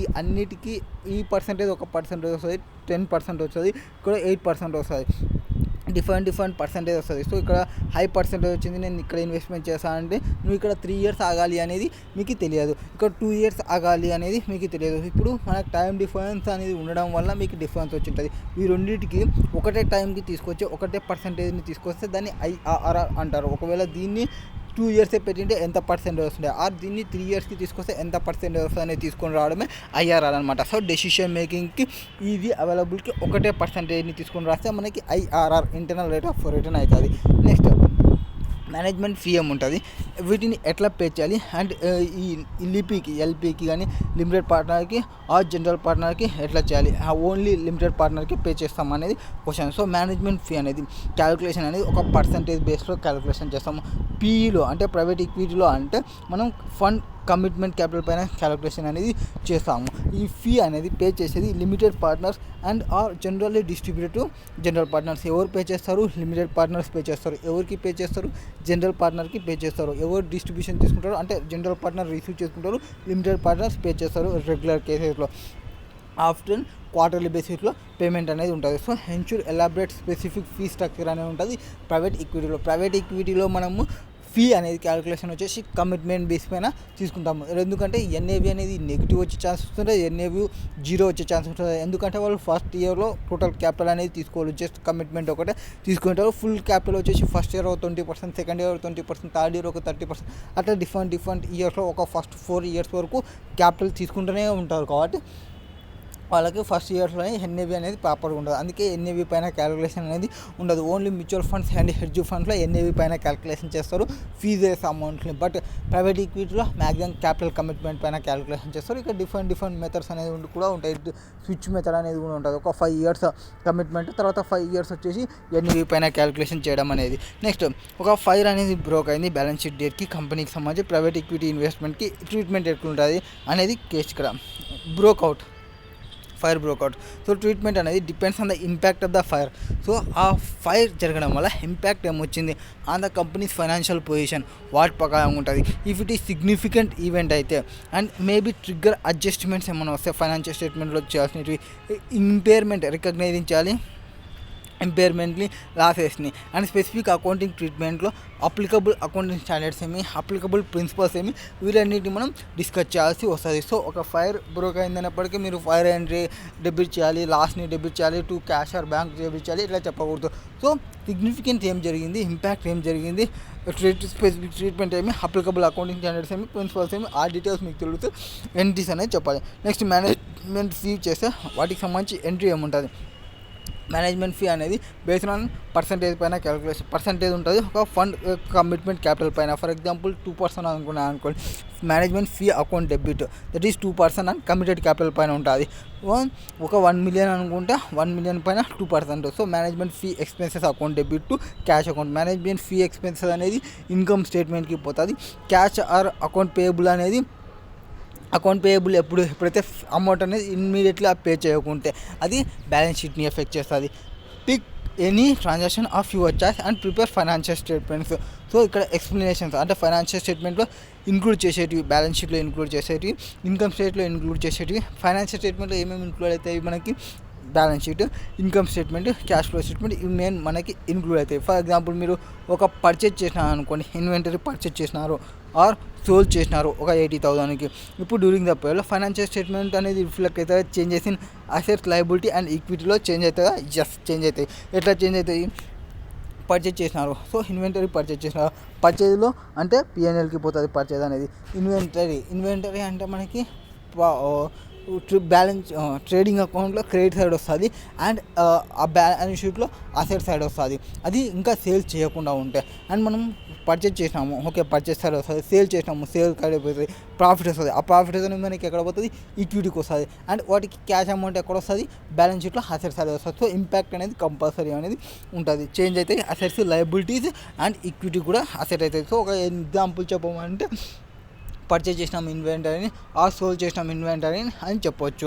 అండ్ పర్చేజ్ చేసినాము ఒక షేర్స్ని, ఫేర్ వాల్యూ వచ్చేసి 1 lakh ఉంది. సో అట్ 90,000కి అక్టోబర్కి సంబంధించి. సో ఇప్పుడు ఎంత ఉంది? 1 lakh ఉంది. అది అక్టోబర్లో పర్చేజ్ చేసినప్పుడు 90,000 ఉంది. పర్చేజ్ చేసినప్పుడు ఏంటి వచ్చేది? Investment account debit to cash or bank account. So 90,000 అనేది ఎంట్రీ వచ్చి ఉంటుంది. అండ్ నవంబర్లో మార్కెట్ వాల్యూ ఇప్పుడు ఎంత ఉంది? 1,10,000 ఉంది. సో 1,10,000 ఉంది. No journal entry is made for change in market value until the shares are sold. ఒకవేళ మనం రెగ్యులర్ నేచర్లో అంటే జస్ట్ నాకు అది ఇన్వెస్ట్మెంట్ అయితే, ఇది నాకు ఇన్వెస్ట్మెంట్ అయితే, ఇన్వెంటరీ కాకుండా ఇన్వెస్ట్మెంట్ అయితే మనం ఏం చేంజ్ చేయాల్సిన అవసరం ఏమీ లేదు. ఇయర్ ఎండ్లో అది ఎంత అయింది? మార్కెట్ వాల్యూ 1,30,000 అయింది. సో అట్లాంటి కేసెస్లో కూడా నేను వాల్యూ చేయాల్సిన అవసరం లేదు. బట్ ఇన్ సోల్ ఒకవేళ నేను ఆ అసెట్ని సేల్ చేసినాను, ఏప్రిల్ 1,40,000కి సేల్ చేసినాను, క్రెడిట్ ఒక 30 days క్రెడిట్ ఇచ్చినాను, అట్లాంటి కేసెస్లో నేను ఎంట్రీ రాసుకోవాలి. Account receivable account debit 1,40,000, credit వచ్చేసి సేల్స్ ఆఫ్ ఇన్వెస్ట్మెంట్స్ అనేది రాసుకోవాలి 1,40,000కి సంబంధించి.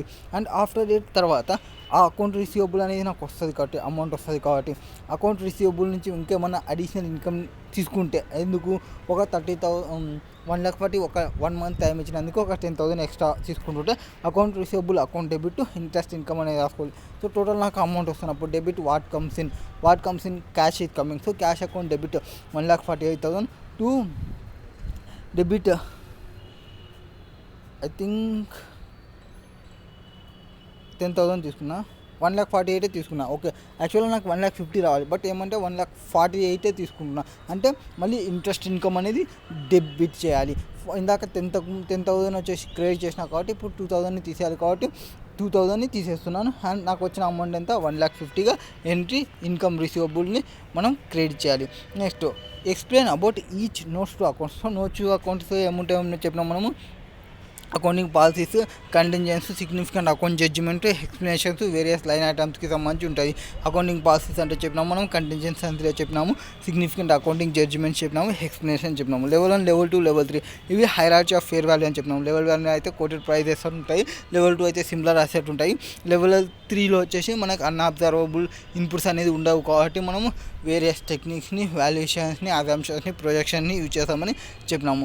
స్ట్రాటజీస్, స్టార్టప్ కంపెనీకి సంబంధించిన స్ట్రాటజీస్ ఎస్ ఆల్రెడీ చెప్పినాము. స్ట్రాటజీస్ అంటే I think venture capital strategy, different strategy ఇచ్చినాము. ఆ 4 అకౌంటింగ్ పాలసీస్ అంటే ఏం చెప్పినాము మనం? Going concern, matching concept, consistency, conservative వీటికి సంబంధించి చెప్పినాము. సో ఆడిట్ ఫీ పే చేస్తున్నాము. సో ఆడిట్ ఫీ పే చేస్తే Q1కి సంబంధించి ఎంట్రీ ఏమొస్తుంది? Audit fee expenses account debit accrued audit expenses amount and credit వచ్చేసి క్యాష్ అమౌంట్, ఎంతైతే అమౌంట్ ఉందో ఆ అమౌంట్. సో ఆల్రెడీ కొంత ఎక్స్పెండిచర్ క్రియేట్ చేసినామన్నాం కాబట్టి 6,250 ఆల్రెడీ క్రియేట్ చేసినాము అన్నా కాబట్టి ఇప్పుడు రిమైనింగ్ అనేది క్యాష్లో చేయాలి. నెక్స్ట్ మనం ఇన్వెస్ట్మెంట్ చేస్తున్నాము అట్ 100 రూపీస్ అండ్ 10 షేర్స్కి and prices are decreased.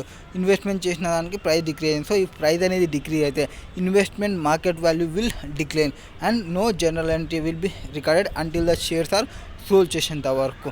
And are you okay with shifting time from 3 to 12? So afternoon timings, US టైమింగ్స్తో 3 to 12 మీకు ఓకేనా అంటే ఎస్, మీకు ఓకే అయితే ఓకే చెప్పాలి, ఓకే కాకుండా ఓకే చెప్పకూడదు. ఫ్లెక్సిబిలిటీ అనేది చెప్పాలి. మ్యాక్సిమం మీరు ఈ ఫండ్ అకౌంటింగ్కి ఆర్ ఇన్వెస్ట్మెంట్ బ్యాంక్కి పోతున్నారంటే మీకు ఈ టైమింగ్సే పడతాయి మ్యాక్సిమం. అండ్ కొన్ని షిఫ్ట్స్ అనేది మార్నింగ్ షిఫ్ట్స్ కూడా ఉంటాయి. మీకు మార్నింగ్ షిఫ్ట్లోనే కావాలంటే మార్నింగ్ షిఫ్ట్లోనే అడగవచ్చు. బట్ ఏమంటే అట్ ఎంట్రీ లెవెల్ పోయేవాళ్ళు మ్యాక్సిమం ఏ షిఫ్ట్కైనా ట్రై చేయాలి. ఒక 6 months 1 year ఎక్స్పీరియన్స్ వచ్చిన తర్వాత yes you can play the game now. మీ షిఫ్టింగ్ మీరు డిసైడ్ కావచ్చు. ఒక 6 months అనేది మీరు కంపల్సరీగా ఏ షిఫ్ట్ ఇచ్చినా ఉండడానికి ట్రై చేయండి. ఎందుకంటే ఎంట్రీ లెవెల్ కొంచెం కష్టం. వన్స్ ఎక్స్పీరియన్స్ వచ్చిందంటే ఒక 6 months 1 year ఎక్స్పీరియన్స్ పెట్టినారంటే వేరే company they will hire whatever the shift you want. ఏ షిఫ్ట్ కావాలంటే ఆ షిఫ్ట్కి ప్రొవైడ్ చేయడానికి ట్రై చేస్తారు. సో కంఫర్టబుల్ షిఫ్ట్ అనేది చూసుకోండి. టైమింగ్ ఎక్స్పెసి మీ యొక్క విల్లింగ్నెస్ని వాటిని ప్రొవైడ్ చేయండి. మీకు ప్రైవేట్ ఈక్విటీ అంటే ఏం తెలుసు? ప్రైవేట్ ఈక్విటీ అంటే investing in private company with the aim of achieving capital appreciation achieve కావడానికి మనం ప్రైవేట్ ఈక్విటీలో ఇన్వెస్ట్మెంట్ చేస్తారు. ప్రైవేట్ ఈక్విటీ ఫండ్స్ అనేది ఫండ్స్ని రైజ్ చేస్తుంది. ఇన్వెస్టర్స్ నుంచి స్ట్రాటజికల్గా ఇన్వెస్ట్మెంట్ చేస్తుంది. ఎంటర్ వాల్యూని ఈ స్టార్టప్స్లో ఇన్వెస్ట్మెంట్ చేస్తుంది. And difference between private equity public కంపెనీకి సంబంధించి ఏముంటుంది అంటే డిఫరెన్స్ ఏమంటే ownership and accessibility of capital market. Private company అనేది not traded on stock exchange and few regular requirements ఉంటాయి. అండ్ వేరే పబ్లిక్ కంపెనీ వచ్చేసి లిస్టెడ్ అవుతాయి అండ్ ట్రేడెడ్ అవుతాయి, పబ్లికల్గా ట్రేడ్ అవుతాయి. Difference between fair value and cost value and disposal of balance షీట్లో. Fair value వచ్చేసి కరెంట్ వాల్యూ ఆఫ్ అసెట్స్ ఏముంది వాటిని, వైల్ కాస్ట్ అంటే original cost of acquisitions. On the balance sheet వచ్చేసి యాజ్ రిపోర్టెడ్ అట్ ఫేర్ వాల్యూతోనే report చేయాలి. And any difference between fair value and cost వచ్చేసి recognise చేయాలి. గెయిన్ ఆర్ లాస్ని రికగ్నైజ్ చేయాలి. అక్రూడ్ ఎక్స్పెన్సెస్ మనం ఎట్లా ట్రీట్ చేయాలి బ్యాలెన్స్ షీట్లో అంటే అక్రూడ్ ఎక్స్పెన్సెస్ వచ్చేసి మనకి రికగ్నైజ్డ్ ఇన్ ద ఇన్కమ్ స్టేట్మెంట్లో యాజ్ ఎక్స్పెన్సెస్గా రికగ్నైజ్ చేసుకోవాలి. అండ్ బ్యాలెన్స్ షీట్లో వచ్చేసి లయబిలిటీగా రికగ్నైజ్ చేయాలి అంటిల్ వాళ్ళు పే చేసేంత వరకు. And general partner, limited partner already చెప్పినాము. జనరల్ పార్ట్నర్ అయితే ఎవరైతే ఫండ్ని మేనేజ్ చేస్తారో వాళ్ళు జనరల్ పార్ట్నర్ ఇన్వెస్ట్మెంట్ డెసిషన్ని తీసుకుంటారు. Limited partner just capital provide చేసేంత వరకు మాత్రమే లిమిటెడ్ ఉంటుంది. మేనేజ్మెంట్లో ఎటువంటి ఇన్వాల్వ్మెంట్ అనేది ఉండదు. జనరల్ పార్ట్నర్ మేనేజ్మెంట్ ఫీని, ఇన్వెస్ట్మెంట్ ఫీని రిసీవ్ చేసుకుంటారు. లిమిటెడ్ పార్ట్నర్ పే చేయాల్సి వస్తుంది. లిమిటెడ్ పార్ట్నర్ ఓన్లీ ఫండ్ యొక్క షేర్ చేసిన ప్రాఫిట్ మాత్రమే రిసీవ్ చేసుకుంటారు. అండ్ షిఫ్ట్స్, హాలిడేస్కి సంబంధించి మీరు ఏమైనా చెప్పాలనుకున్నా ఇక్కడ అంటే మీకు షిఫ్టింగ్ టైం ఉంటాయి, హాలిడేస్ తక్కువ ఉంటాయి. వీటికి సంబంధించి మీరు మీ ఓన్ ఒపీనియన్ని ప్రొవైడ్ చేయండి. అండ్ ప్రైవేట్ ఈక్విటీ అంటే ఏమి? వాటర్ ఫాల్ ప్రొవిజన్ అంటే మనం ఆల్రెడీ చెప్పినాము. ప్రాఫిట్ని డిస్ట్రిబ్యూట్ చేయండి. ఇక డిఫరెంట్ స్టేక్ హోల్డర్స్ ఉన్నప్పుడు పీ ఫండ్లో ఎట్లా డిస్ట్రిబ్యూట్ చేయాలి? కామన్ స్టేజెస్ మనకి ఏముంటాయి అంటే first prefer return to limited పార్ట్నర్స్కి, అంటే ఇది హర్డిల్ రేట్ అనమాట. కామన్ రేట్ అనేది కంపల్సరీ ప్రొవైడ్ చేయాల్సిన రిటర్న్ లిమిటెడ్ పార్ట్నర్కి సంబంధించి. వాటి తర్వాత followed by catch up provision for general partners. Next general partners వస్తాయి. And then profit sharing arrangement ఎవరికి? లిమిటెడ్ పార్ట్నర్కి, జనరల్ పార్ట్నర్కి ఇద్దరికి ఉంటుంది. Next structure of fund. So మనకి స్ట్రక్చర్ ఏముంది అని అడుగుతారు. సో స్ట్రక్చర్ అంటే మనకి ఆన్షోర్ ఫండ్స్, ఆఫ్షోర్ ఫండ్స్ అనేది ఉంటాయి. ఇక్కడ ఫండ్ స్ట్రక్చర్ వచ్చేసి ఇన్క్లూడ్స్ ఆఫ్షోర్ ఫండ్ ఎంటిటీస్ అనేవి ఉంటాయి. సో ఆన్షోర్ ఫండ్స్ అంటే fund established within the country of the investors. So investors ఎక్కడైతే ఉన్నారో ఆ కంట్రీలోనే ఫండ్ ఎస్టాబ్లిష్మెంట్ చేసి ఆన్షోర్ ఫండ్ అంటారు. ఆఫ్షోర్ ఫండ్స్ అంటే established located in jurisdiction with favourable tax or regulatory environments. So for example నేను ఇండియాలోనే ఉన్నాం, మా ఇన్వెస్టర్స్ అంతా ఇండియాలోనే ఒక ఫండ్ని ఎస్టాబ్లిష్మెంట్ చేసేది ఆన్షోర్ ఫండ్ అవుతుంది. నేను ఇక్కడ నుంచి ఇంకొక ఫండ్ని వేరే కంట్రీలో చేస్తున్నా అంటే అది ఆఫ్షోర్ ఫండ్ అవుతుంది. ఈ ఫండ్కి సంబంధించి మనం మ్యాక్సిమం అట్లాంటి ఫండ్స్ ఏం చేస్తారు? ఫీడర్ ఫండ్స్ కోసం పెడతారు. అండ్ జనరల్ ఎంట్రీస్ ఏముంటాయి? ఇన్వెస్ట్మెంట్ని షేర్స్లో ఇన్వెస్ట్మెంట్ చేస్తే investment account debit to cash or bank account ఉంటుంది. And fair value of the shares వచ్చేసి తగ్గిపోయినాయి అనుకోండి, అప్పుడు ఏమైనా ఎంట్రీ చేయాలా? ఎనీ ఎంట్రీ అనేది చేయాల్సిన అవసరం లేదు. ఎందుకు? సేల్ చేస్తే ఆర్ ఇంపేర్ చేసుకుంటే షేర్స్కి సంబంధించి ఎటువంటి ఎంట్రీ అనేది రాదు. Onshore paid audit fee on behalf of offshore entry ఏమన్నా వస్తుందా? ఎస్. ఆన్షోర్ బుక్స్లో వచ్చేసి audit fee expenses account debit to cost or payable to offshore అనేది వస్తుంది. Audit expenses account debit to ఇక్కడ ఎవరు పే చేస్తున్నారు? ఆన్షోర్ వాళ్ళు పే చేస్తున్నారు ఆడిట్ ఫీని. ఆన్ బిహాఫ్ ఆఫ్ ఆఫ్షోర్కి సంబంధించి ఎక్స్పెన్సెస్ బుక్ చేస్తున్నారు. ఆన్షోర్ బుక్స్లో audit fee expenses account debit చేయాలి. క్రెడిట్ వచ్చేసి క్యాష్ పోతుంది. అండ్ ఆఫ్ షోర్ బుక్స్లో ఏం చేయాలి, cash or payable from onshore account debit to audit fee payable ఉంటుంది. ఇక్కడ audit fee payable entry in the books on accrual బేసిస్కి పోతే audit fee expenses account debit to audit fee payable entry అనేది వస్తుంది. So onshore బుక్స్లో cash పోతుంది కాబట్టి credit what goes out అనేది ఎంట్రీ వస్తుంది. Audit fee expenses account debit cash. Offshore బుక్స్లో పేయబుల్ అనే ఎంట్రీ పడుతుంది. Cash or bank cash payable from onshore to audit fee payable అనేది. Next for example entry for Mr A has purchase from Mr B and Mr C paid amount to Mr B on behalf of Mr A. మనకి పార్టీలో books ఏమొస్తాయి, అల్టిమేట్గా mister ఏ ఏం చేస్తారు, investments. So purchase చేసినారు కాబట్టి అతనికి యాక్సెప్ట్ అవుతుంది. Investment account debit to cash or payable to Mr సికి పే చేయాల్సినది ఉన్నట్లు ఎంట్రీ రాసుకోవచ్చు. అండ్ బి బుక్స్లో cash or receivable from C. So ఎవరి నుంచి రిసీవ్ చేసుకుంటున్నాం మనము, సి నుంచి రిసీవ్ చేసుకుంటాము. Or sale of credit to sale of investment. So నేను ఇన్వెస్ట్మెంట్ని సేల్ చేసిన కాబట్టి అది క్రెడిట్ వస్తుంది. పైన వచ్చేసి క్యాష్ వస్తుంది. రిసీవబుల్ ఫ్రమ్ ఎంసి వస్తుంది. మిస్టర్ సి బుక్ వచ్చేసి రిసీవబుల్ ఫ్రమ్ ఎం. ఎందుకు ఈ రిసీవబుల్ ఫ్రమ్ ఏ, ఎందుకు ఏకి సంబంధించిన అమౌంట్ నేను పే చేసిన కాబట్టి ఏ దగ్గర నుంచి నాకు రావాల్సినది ఉంది. So receivable account debit to cash account. Entry for purchase of debentures at discount. So డిస్కౌంట్కి పర్చేజ్ చేసుకున్నా, ఏ దానికి పర్చేజ్ చేసినా నువ్వు పర్చేజ్ చేసినా కాబట్టి అది నీకు అసెట్ అవుతుంది. So debenture account debit to cash or bank account. And what is carry అంటే ఏమి, క్యారీడ్ ఇంట్రెస్ట్. సో ఆ క్యారీడ్ ఇంట్రెస్ట్ అన్న సేమ్. సో ఇది share of profit that private equity fund managers received as compensation. So private equity manager ఎవరైతే ఉంటారో అతను receive చేసుకోవడం కాంపెన్సేషన్గా. It is టైపికల్లీ ఒక percentage of fund of profits after meeting certain return threshold. Return అయిన తర్వాత receive చేసుకునేది అది వాటికి సంబంధించి. ప్రైవేట్ ఈక్విటీ అంటే ఏమి, ప్రైవేట్ ఈక్విటీ అంటే గోల్ అచీవింగ్ క్యాపిటల్ అప్రిషియేషన్ కోసం ఫండ్ని రైజ్ చేస్తుంటుంది. ఇన్వెస్టర్స్ నుంచి ఇన్వెస్ట్మెంట్ చేస్తుంటుంది, బిజినెస్కి ఇన్ష్యూర్ చేసుకుంటుంది వాల్యూకి సంబంధించి. హెడ్జ్ ఫండ్ అంటే ఏమి, హెడ్జ్ ఫండ్ అంటే ఇన్వెస్ట్మెంట్ ఫండ్. అది కూడా పూల్ చేస్తుంటుంది క్యాపిటల్ని ఫ్రమ్ అక్రియేటెడ్ ఇన్వెస్టర్స్ నుంచి ఆర్ ఇన్స్టిట్యూషనల్ ఇన్వెస్టర్స్ నుంచి ఆర్ ఎంప్లాయీస్ వేరియస్ స్ట్రాటజీస్ని యూజ్ చేస్తాయి to earn the returns for it's investor కోసం. ఈ స్ట్రాటజీస్ ఏమి ఇంకోవచ్చు, లెవరేజ్ ఇన్క్లూడ్ అవుతాయి, షార్ట్ సెల్లింగ్ ఇంక్లూడ్ అవుతుంది, డెరివేటివ్ ట్రేడింగ్ ఇంక్లూడ్ అవుతాయి, వీటన్నిటి ఇంక్లూడ్ అవుతుంది. What is corporate action? Corporate action అంటే ఒక ఈవెంట్, ఒక యాక్షన్ ఏదైతే దట్ ఈజ్ కంపెనీ చేసుకుంటుందో ఆ కంపెనీ తీసుకున్న యాక్షన్ వల్ల, ఆ కంపెనీ చేసే ఒక ఈవెంట్ వల్ల వాళ్ళ షేర్ హోల్డర్స్ వాళ్ళకి ఇంపాక్ట్ అనేది ఉంటుంది. So publicly traded company that effects ఈ securities such as stocks, bonds ఉంటాయి. సో ఎగ్జాంపుల్ వాళ్ళు స్టాక్ స్ప్లిట్ చేయడం, మెజర్స్ అక్విజిషన్ చేయడం, డివిడెండ్ పే అవుట్ చేయడం, ఇవన్నీ కార్పొరేట్ యాక్షన్స్కి వస్తాయి. డెరివేటివ్ అంటే ఒక ఫైనాన్షియల్ ఇన్స్ట్రుమెంట్, దాని యొక్క వాల్యూ అనేది డెరైవ్ అవుతుంది ఫ్రమ్ అండర్లయింగ్ అసెట్ నుంచి. ఇక్కడ ఏమేమి ఇంక్లూడ్ అవుతాయి, options, futures, swaps. Derivative often used for hedging and speculative పర్పస్కి. నెక్స్ట్ మేనేజ్మెంట్ ఫీ ఎట్లా క్యాలిక్యులేషన్ చేస్తాము, మేనేజ్మెంట్ ఫీ అనేది ఆన్ కమిటెడ్ క్యాపిటల్ పైన పర్సంటేజ్ అనేది వేస్తాము. ఇన్సెంటివ్ ఫీ అండ్ ఎట్లా క్యాలిక్యులేషన్ చేస్తాము, credentials calculate. Incentive fee and share of profits above certain rate తర్వాత, అంటే హర్డిల్ రేట్ ఎక్సీడ్ అయిపోయినప్పుడు మనం క్యాలిక్యులేషన్ అనేది చేస్తాము. ఇన్సెంటివ్ ఫీ అనేది multiplying fund profits by agreed upon percentage. Agree అయిన పర్సంటేజ్ మనం క్యారీ అంటాము. And credential to calculate include వచ్చేసి నాలెడ్జ్ ఆఫ్ ద ఫండ్ యొక్క టర్మ్స్ అండ్ లీగల్ అగ్రిమెంట్స్ ఏమున్నాయి వాటి ప్రకారం ఉంటుంది. ఎన్ఏవిని ఎట్లా క్యాలిక్యులేషన్ చేస్తాము, ఎన్ఏవి అంటే simple, subtracting the funds liability from the assets. So assets minus liability చేసి ఎన్ఏవి వస్తుంది.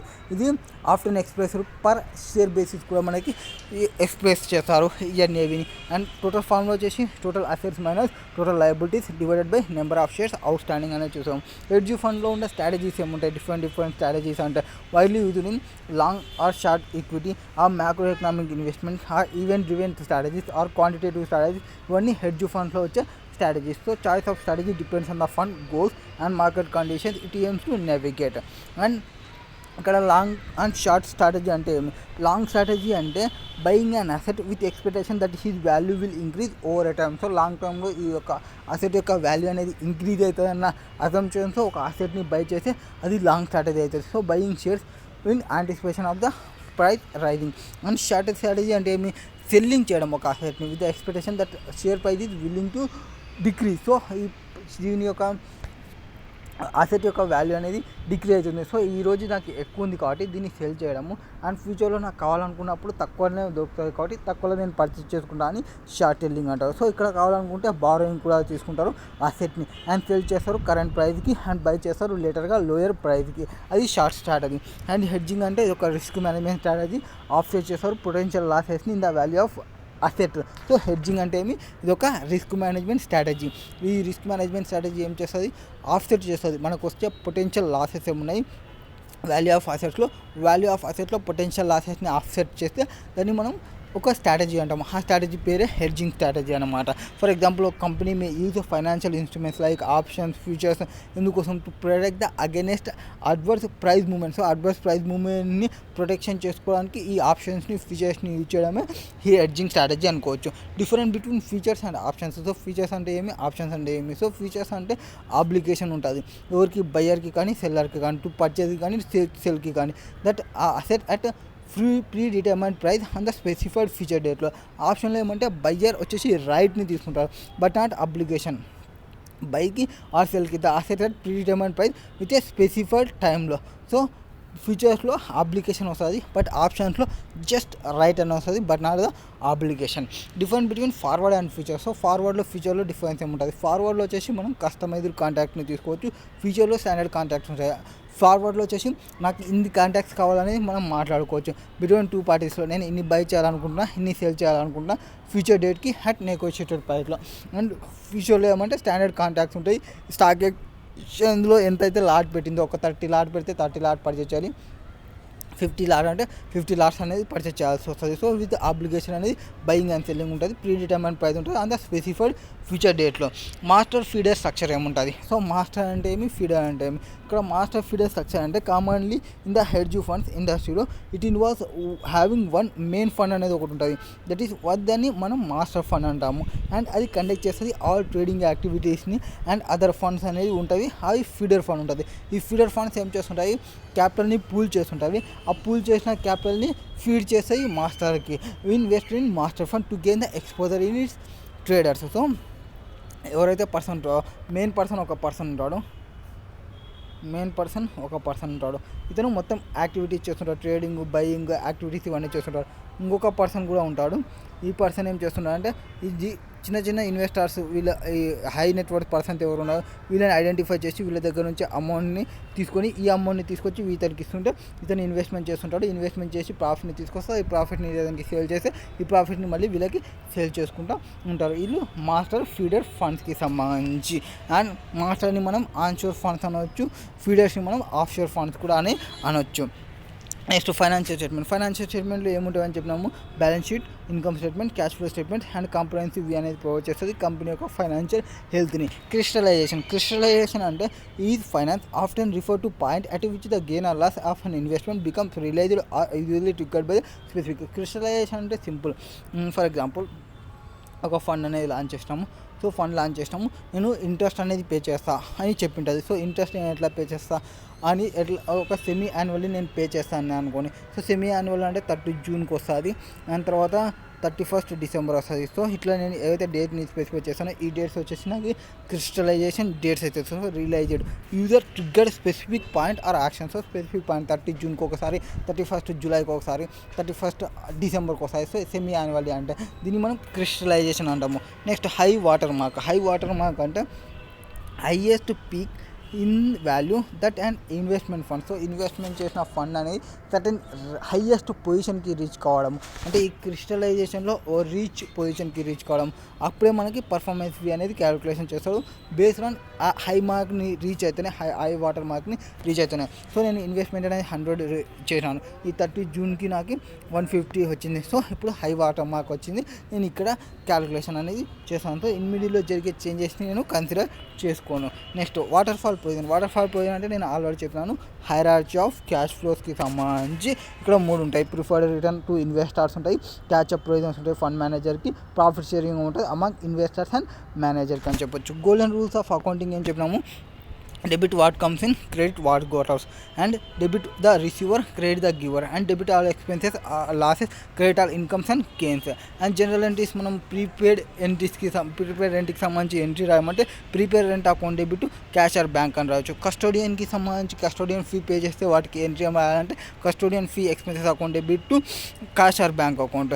And private table and normal table differences ఏమి, హౌ దే వర్క్, మనకి ఎక్సెల్కి సంబంధించి రిలేటెడ్ క్వశ్చన్ ఇది.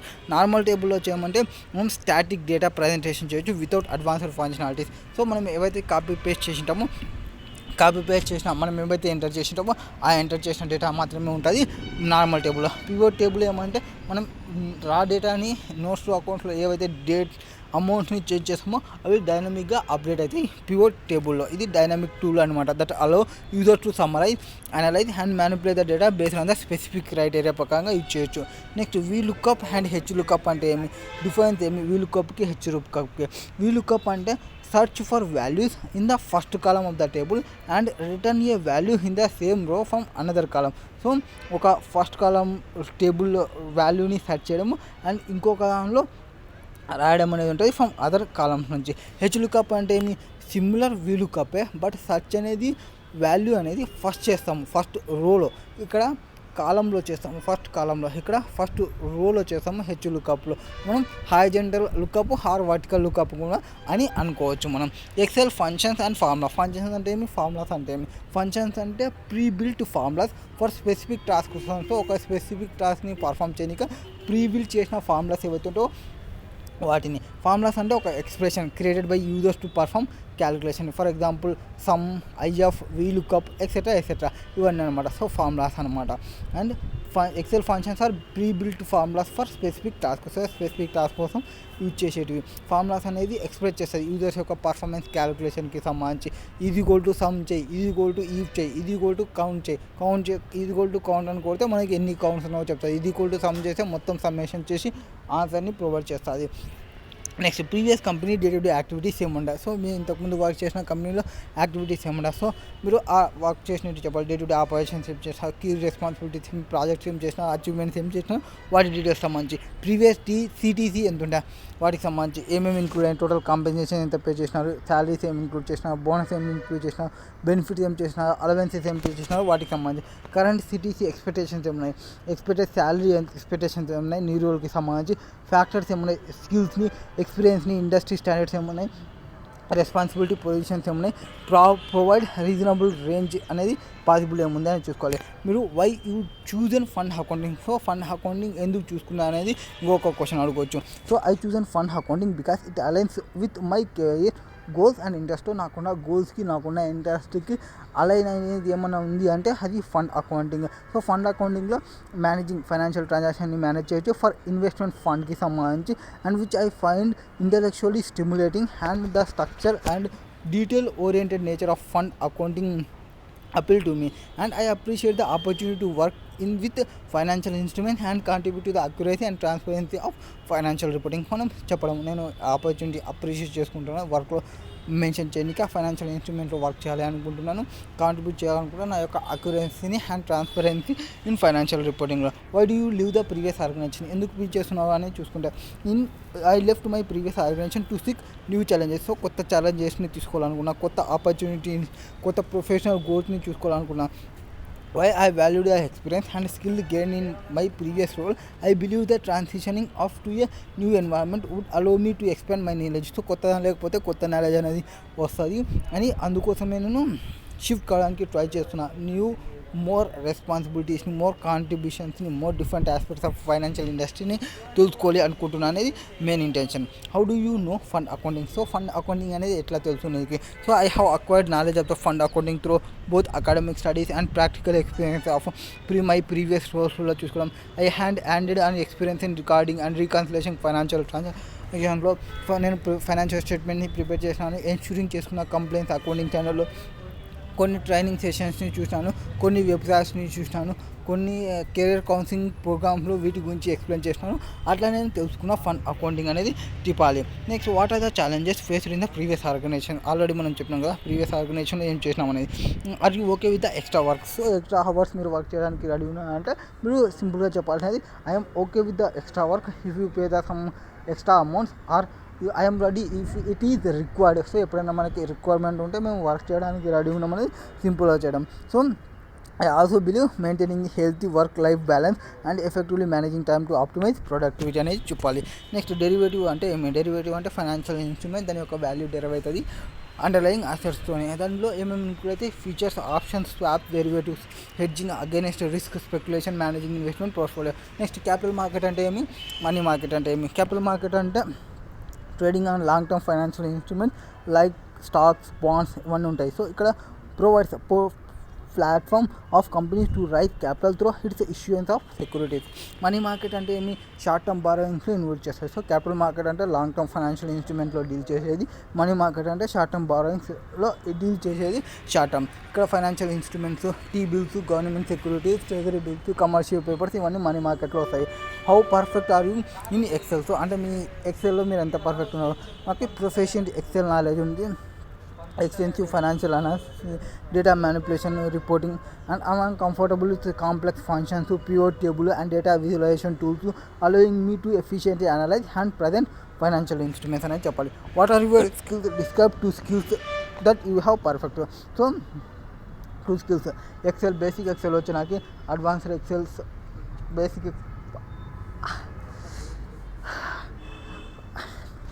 బేసిక్ ఎక్సెల్ స్కిల్స్ ఉన్నాయి నాకు, అడ్వాన్స్ ఎక్సెల్ స్కిల్స్ ఉన్నాయి. Advance ఎక్సెల్లో నేను creating complex financial modelling, using ఫంక్షన్స్ని, పర్ఫార్మింగ్ డేటా అనాలిసిస్ ఫంక్షన్స్ని ఇవన్నీ చేసినాను. Attention in to details, meticulous approach to టాస్క్ని, ఎన్షూరింగ్ అక్యురసీ ఇన్ ఫైనాన్షియల్స్లో, reporting and complaints with accounting స్టాండర్డ్స్కి సంబంధించి కంప్లైంట్స్ కావడం. Next 2 skills not good at and how you are going to learn and what are doing good. So I am currently working and improvement my proficiency in data visualization. So డేటాని visualization టూల్స్లో నేను work చేస్తున్నాను, enhance చేసుకుంటాను నా యొక్క స్కిల్స్ని. I'm actively participating the online కోర్సెస్లో and వర్క్షాప్స్లో నేను ఆన్లైన్ పార్టిసిపేషన్ చేస్తున్నాను. So additionally I'm seeking opportunity to apply this tools in real term world scenario. So నేను డేటా విజువలైజేషన్ని ట్రై చేస్తున్నాను. వాటి కోసం నేను కోర్సెస్ని, వాటి కోసం వర్క్షాప్ని నేను చేస్తున్నాను అండ్ రియల్ వరల్డ్ సినారియోలో నేను ఎక్స్పీరియన్స్ అనేది గెయిన్ చేయాలనుకుంటున్నాను. If I'm new to the share market and I don't want to take a risk, where should I invest అనేది ఇంకొక క్వశ్చన్ అనుకో. So for low risk investment, individuals new to the stock market may consider options such as government bonds కానీ, blue chip stocks కానీ, or diversified index funds కానీ. Or this options typically have historic of stability and can provide relatively lower risk entry point for the beginners. So beginners ఏం చేయాలి? వీళ్ళు government bond కానీ, ఆ blue chips stock కానీ, ఆ diversified index funds కానీ ఇట్లాంటి దానిలో ఇన్వెస్ట్మెంట్ చేసుకుంటే వాళ్ళు మ్యాక్సిమం స్టెబిలిటీ రిటర్న్ అనేది ప్రొవైడ్ చేస్తారు. లో రిస్క్ అనేది ఉంటుంది ఫర్ ద బిగినర్స్కి అని చెప్పొచ్చు. I'm new to mutual fund, how do you explain about mutual fund and how it works. So mutual ఫండ్కి నేను మ్యూచువల్ ఫండ్ని ఎక్స్ప్లెయిన్ చేస్తాం. మ్యూచువల్ ఫండ్ అంటే మనీని పూల్ చేస్తారు ఫ్రమ్ మల్టిపుల్ ఇన్వెస్టర్స్ నుంచి to invest in diversified portfolio, stock మార్కెట్లో పెట్టడం, బాండ్స్లో పెట్టడం, అదర్ సెక్యూరిటీస్లో ప్రొవైడ్ చేయడం. ఇక్కడ ఇన్వెస్టర్స్ అనేది షేర్స్ని పర్చేస్ చేస్తాను అనుకోండి, ఫండ్ పర్ఫార్మెన్స్ అనేది డిటర్మైన్ చేస్తుంది overall performance of it's underlying assets. Mutual fund అనేది ఆఫర్ చేస్తుంది డైవర్సిఫికేషన్ని అండ్ ప్రొఫెషనల్ మేనేజ్మెంట్ అనేది చూసుకుంటారు. బట్ ఏమంటే మనకి సబ్జెక్టు మార్కెట్ రిస్క్ అనేది కంపల్సరీ అనేది ఉంటుంది. If you faced any conflict and how do you resolve it. So నువ్వు ఏమన్నా కాన్ఫ్లిక్ట్ ఏమన్నా ఫేస్ చేసినావు, వాటిని ఎట్లా నువ్వు రిసాల్వ్ చేసినావు. When faced with conflict I prioritize open communication, I actively listening to all parties involve. So ఒకవేళ నాకేమైనా కాన్ఫ్లిక్ట్ వస్తే అందరినీ ఓపెన్గా కమ్యూనికేట్ చేయడానికి రెడీగా ఉంటే అండ్ యాక్టివ్లీ రీజన్ చేయడానికి ఆల్ పార్టీస్ ఏమైతే చెప్తున్నారో అండ్ అండర్స్టాండింగ్ చేసుకుంటా perception, different perceptions and collaborate and finding mutual agreeable solutions. So ఎవరైతే యాక్సెప్టబుల్ సొల్యూషన్స్ ఏవైతే ఉన్నావో వాటిని నేను తీసుకోవడానికి రెడీగా ఉన్నా. Addressing conflicts promptly and professionally is crucial for maintaining positive and productive work environment. So maximum నేను positive and productive work environment కోసమే ట్రై చేస్తాను. Next, if you got dispute while working with the team, how do you solve it and what are the steps you are approach? So resolving team disputes involve fostering open communication. First open communication చేస్తాను, understanding చేసుకుంటా team members యొక్క view point ఏమి and constructive discussion అనేది చేస్తాను. Encourage చేస్తా collaborative అప్రోచ్కి to find common ground ఏముంది అనేది. నెసెసరీ అయితే మీడియేటర్ ఆ టీమ్ లీడర్తో ఫేర్ రిజల్యూషన్ అనేది తీసుకుంటాను. డెరివేటివ్స్ అంటే ఏమి, డెరివేటివ్స్ యొక్క టైప్స్ ఏమి. డెరివేటివ్ అంటే ఫైనాన్షియల్ ఇన్స్ట్రుమెంట్, దాని యొక్క వాల్యూ డెరైవ్ అయ్యేది అండర్లయింగ్ అసెట్తోని. టైప్స్ ఏముంటాయంటే ఫ్యూచర్స్, ఆప్షన్స్, స్వాప్స్ ఇవన్నీ అందులో వస్తాయి. సో ఫ్యూచర్స్ అంటే కాంట్రాక్ట్ అనేది అబ్లిగేషన్ ఉండడం, పర్చేజ్ చేయడానికి buyer to purchase the or to seller to sell the assets అంటే ప్రీడిటర్మైన్డ్ ఫ్యూచర్ డేట్కి సంబంధించి. ఆప్షన్స్ అంటే ఇక్కడ కాంట్రాక్ట్ అనేది రైట్ ఇస్తుంది బట్ నాట్ అబ్లిగేషన్, ఏది బై చేయనిక ఆ సెల్ చేయనిక అసెట్ని అంటే ప్రీడిటర్మైన్డ్ ప్రైస్లో. స్వాప్స్ అంటే agreement between the parties to exchange the cash flow. So cash స్వాప్లో డిఫరెంట్ ఉంటాయి. ఇంట్రెస్ట్ రేట్ స్వాప్ కానీ, క్యాష్ కమాడిటీ స్వాప్ కానీ, ఆర్ రేట్స్ క్యాష్ స్వాప్ కానీ అంటే యూఎస్ టు రూపీస్లో కానీ, ఆ టీఆర్ఎస్ టోటల్ రిటర్న్ స్వాప్స్ కూడా ఉంటాయి.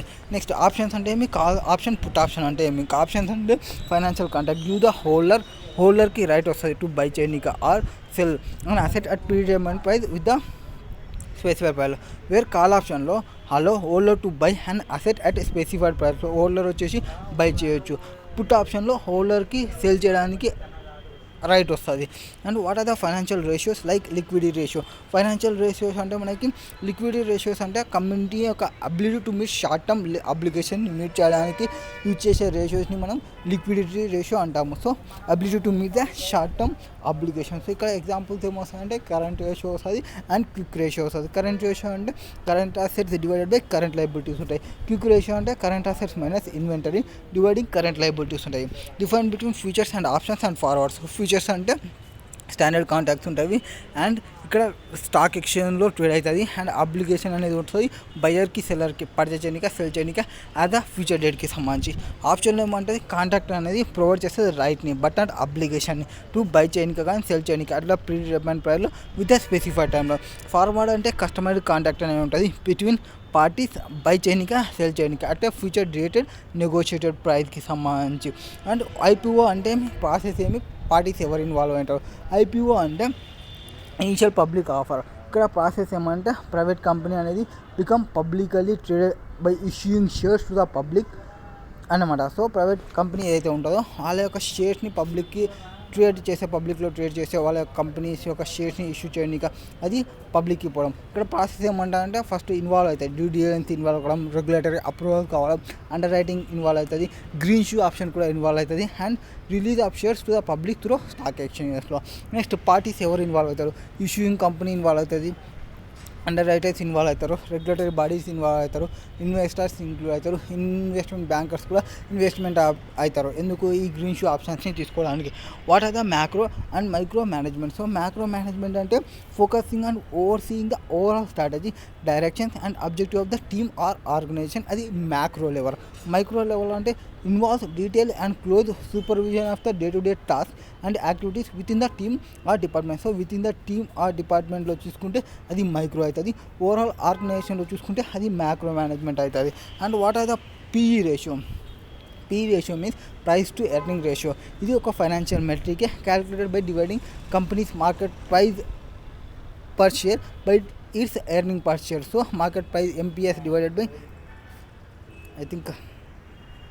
ఎంపీఎస్ డివైడెడ్ బై ఈపీఎస్ తీసుకుంటే మనకి పిఈ రేషియో అనేది వస్తుంది. ఇది ఏమి మన యొక్క కంపెనీ యొక్క వాల్యుయేషన్, కంపెనీ వాల్యూ అసెట్ చేయనిక valuation of the company and growth పొటెన్షియల్ని వాల్యూ చేయనిక హెల్ప్ చేస్తుంది. What is stock split and corporate actions. Stock split అంటే ఏమి, కార్పొరేట్ యాక్షన్స్ అంటే ఏమి. స్టాక్ స్ప్లిట్ అంటే division of existing shares into multiple shares, increasing number of outstanding shares.